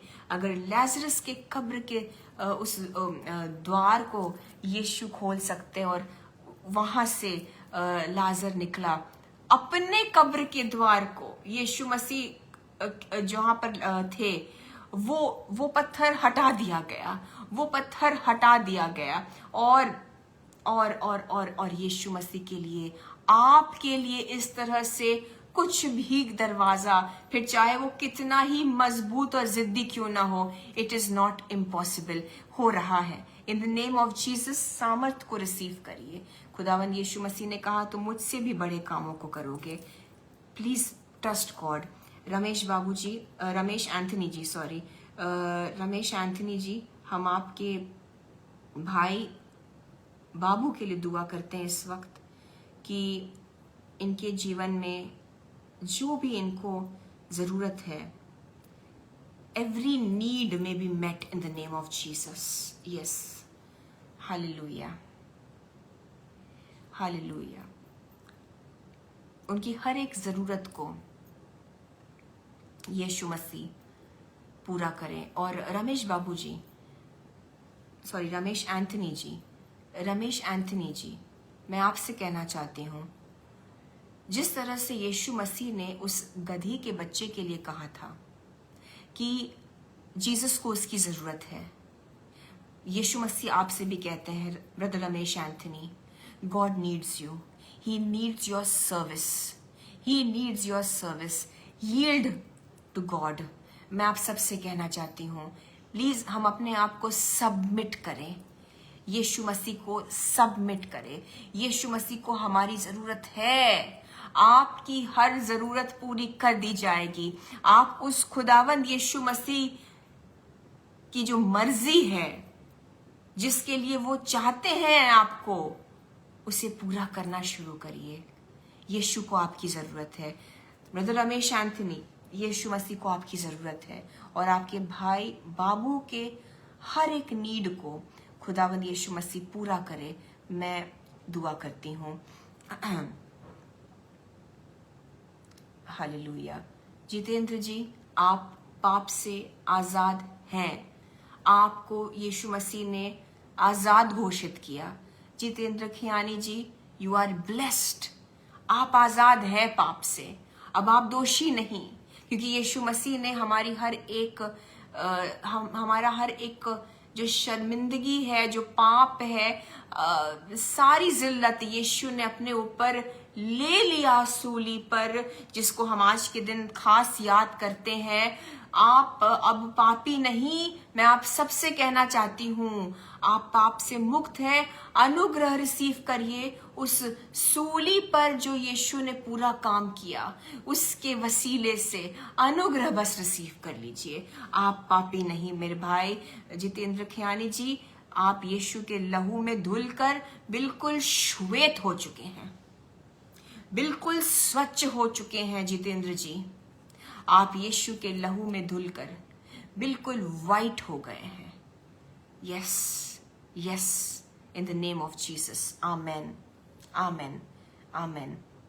आइए हम एक अंतिम प्रार्थना करें ब्रदर्स एंड सिस्टर्स, और जिस तरह से यीशु मसीह अगुवाई करेंगे हम इस प्रार्थना में आगे बढ़ेंगे। आर्थराइटिस, अगर घुटनों में तकलीफ है, इस वक्त यीशु मसीह चंगाई दे रहे हैं। बैक प्रॉब्लम्स में यीशु मसीह चंगाई दे रहे हैं। ओ हालेलुया। जिंदा खुदावंद यीशु मसीह, आपके सामर्थ्य कामों के लिए आपको धन्यवाद देते हैं। इस वक्त आप हमारे बीच मौजूद है, आपको धन्यवाद देते हैं। हर किसी के जीवन में यीशु, जिस भी क्षेत्र में इन्होंने गिव अप कर दिया, ये सोचते थे वो केस खत्म, वो मैटर खत्म, केस क्लोज, और शायद सरकारी दफ्तरों में भी जाकर, गवर्नमेंट ऑफिसेज में भी जाकर अब कुछ नहीं मिल रहा और केस क्लोज बताया जा रहा है। बट टुडे यीशु मसीह के नाम से मैं आपको बोलना चाह रही हूँ, वो केस जीसस क्राइस्ट रीओपन भी कर रहे हैं, और यीशु मसीह आपको उसमें सक्सेस भी दे चुके हैं। In the name of Jesus, आपके ऐसे केसेस हो गए, रुके हुए पासपोर्ट, रुका हुआ वीजा, रुका हुआ अगर कोई सिटीजनशिप है, रिलीज्ड, इट इज रिलीज्ड, वो रिलीज कर दिया यीशु ने अपने सामर्थ्य से। हालेलुया। आपके लिए कुछ बॉर्डर्स जो बंद थे, मुझे नहीं पता ये आत्मिक बॉर्डर्स हैं या आत्मिक बंदिशें हैं, या ये वास्तव में जो बॉर्डर्स होते हैं उसकी बात कर रहे हैं यीशु, बट दोनों आपके लिए खोल दिए गए हैं in the name of Jesus. आत्मिक बंदिशें टूट गई यीशु के नाम से। वो स्टेट बॉर्डर्स, वो कंट्री बॉर्डर्स खुल गए। It is safe. Yeshu Masih के नाम से अगर आप कुछ नया शुरू करना चाह रहे हैं, अगर आप कुछ नया करना चाह रहे हैं, आपके हाथों को के कामों को मैं इस वक्त ब्लेस करना चाहती हूँ। यीशु मसीह के आगे अपने हाथों को इस तरह से आप प्लीज खोलें। एंड मैं दुआ करती हूँ खुदावंद यीशु मसीह, जो कुछ भी नया ये वेंचर करना चाहते हैं, कुछ नया न्यू क्रिएटिव आइडियाज आप दें अपने बच्चों को, और बुद्धि दे, विजडम दे, क्रिएटिविटी, कुछ क्रिएटिव आपको यीशु मसीह गाइड करेंगे इस तरीके से किसी ने शायद नहीं किया आज तक, लेकिन आप करेंगे यीशु के नाम से। आपके हाथों के कामों पर यीशु मसीह अपने बरकत की आशीष को भेज रहे हैं। आपके हाथों के काम आशीषित रहेंगे। आप जहां भी हाथ डालेंगे आप 1000 गुना से भी ज्यादा फलों को पाएंगे और एक प्रॉफिट देखेंगे in the name of Jesus. कहीं तो बोनस कुछ रिलीज कर रहे हैं Yeshu Masih, and it is a very good amount, it is a very good amount. कुछ बोनस रिलीज हो रहे हैं, कुछ बोनसेस रिलीज हो रहे हैं, अच्छा अमाउंट है ये। वो आपके हाथों में यीशु मसीह के नाम से वो आ जाने पाए। जो नए बिजनेस करने वाले हैं, जीसस आपको राह दिखाएंगे। जीसस आपको आपके बिजनेस में एक टर्निंग पॉइंट लाएंगे, एक टर्निंग पॉइंट लाएंगे, एक टर्निंग पॉइंट, एक ऐसा कुछ बदलाव इन द नेम ऑफ जीसस। अब चीजें अच्छी हो जाएंगी, चीजें बहाल कर रहे हैं प्रभु जी। यीशु मसीह आप इनके जीवनों को बहाल कर दीजिए, इनके पैसों के मामलों में इनको बहाल कर दीजिए यीशु मसीह। इनके बिजनेस को, इनके फाइनेंसेस को, इनके जॉब्स को ओ यीशु मैं मांगती हूँ रिस्टोर, बहाल कर दीजिए, पहले से भी बेहतर। प्रमोशंस रिलीज होने पाए यीशु के नाम से, प्रमोशंस रिलीज होने पाए यीशु के नाम से। Hallelujah. May you go from glory to glory. और आप भी बेथनी वो एक ऐसी जगह आपका घर होने पाए, आपकी जिंदगी वो जगह होने पाए जहां यीशु मसीह बड़े बड़े काम करने पाए।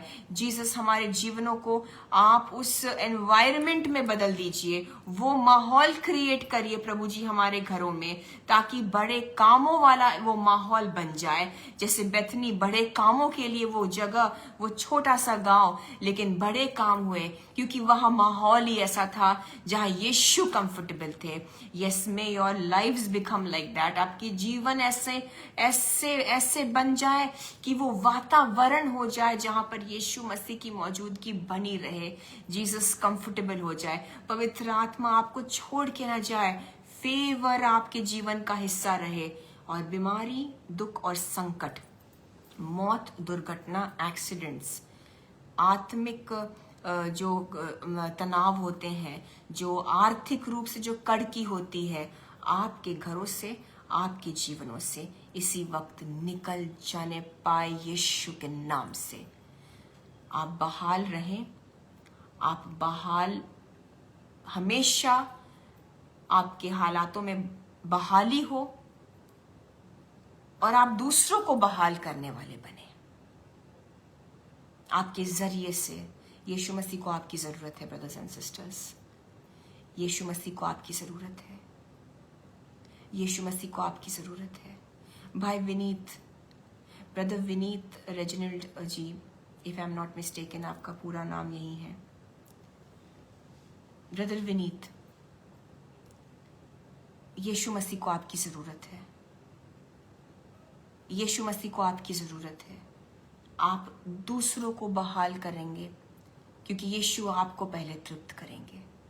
आप में से एक से मैं कहना चाहती हूँ, यीशु पहले आपको तृप्त करेंगे और आपके जरिए से वो बहुतों को बहाल करेंगे। उस बहाली वाले सीजन में, उस सीजन ऑफ रेस्टोरेशन में आप प्रवेश कर चुके हैं। मैं यीशु के नाम से बोलती हूँ, हालेलुया। खुदावंद यीशु मसीह बहुत धन्यवाद देते हैं आज के वचन के लिए जो आपने हमें गाइड किया, जिन आशीषों को आपने हमारे बीच में उंडेला। हम धन्यवाद देते हैं खुदावंद यीशु मसीह उन सारी चीजों के लिए, और सबके जीवनों में जो कुछ भी आशीषें, छुटकारे, बड़े काम आपने जो भी किया है यीशु, उन सारी बरकतों को मैं जीसस आपके लहू से सील करके छुपा देती हूँ हम सबके जीवनों में। और सब के लिए प्रार्थना करते हैं यीशु, जो भी इनके प्रार्थना निवेदन है आप हाँ और आमीन में आपकी मर्जी के मुताबिक आप इन दुआओं का जवाब आप रिलीज करिए इनके जीवनों में। हालेलुया। खुदावंद यीशु मसीह के सामर्थ्य नाम से महिमा सिर्फ यीशु मसीह को देते हुए हम इन सारी प्रार्थना को मांगते हैं। खुदा बाप हमारी दुआओं को सुनिए और कबूल करिए। Amen, amen and amen. Praise the Lord, brothers and sisters. May God reward you. आप सब आज ऑलरेडी थके हो सकते हैं क्योंकि सब ने चर्च अटेंड किया एंड शायद बहुत लंबे सर्विस के बाद भी आपने यीशु मसीह के लिए एक बार फिर से समय निकाला।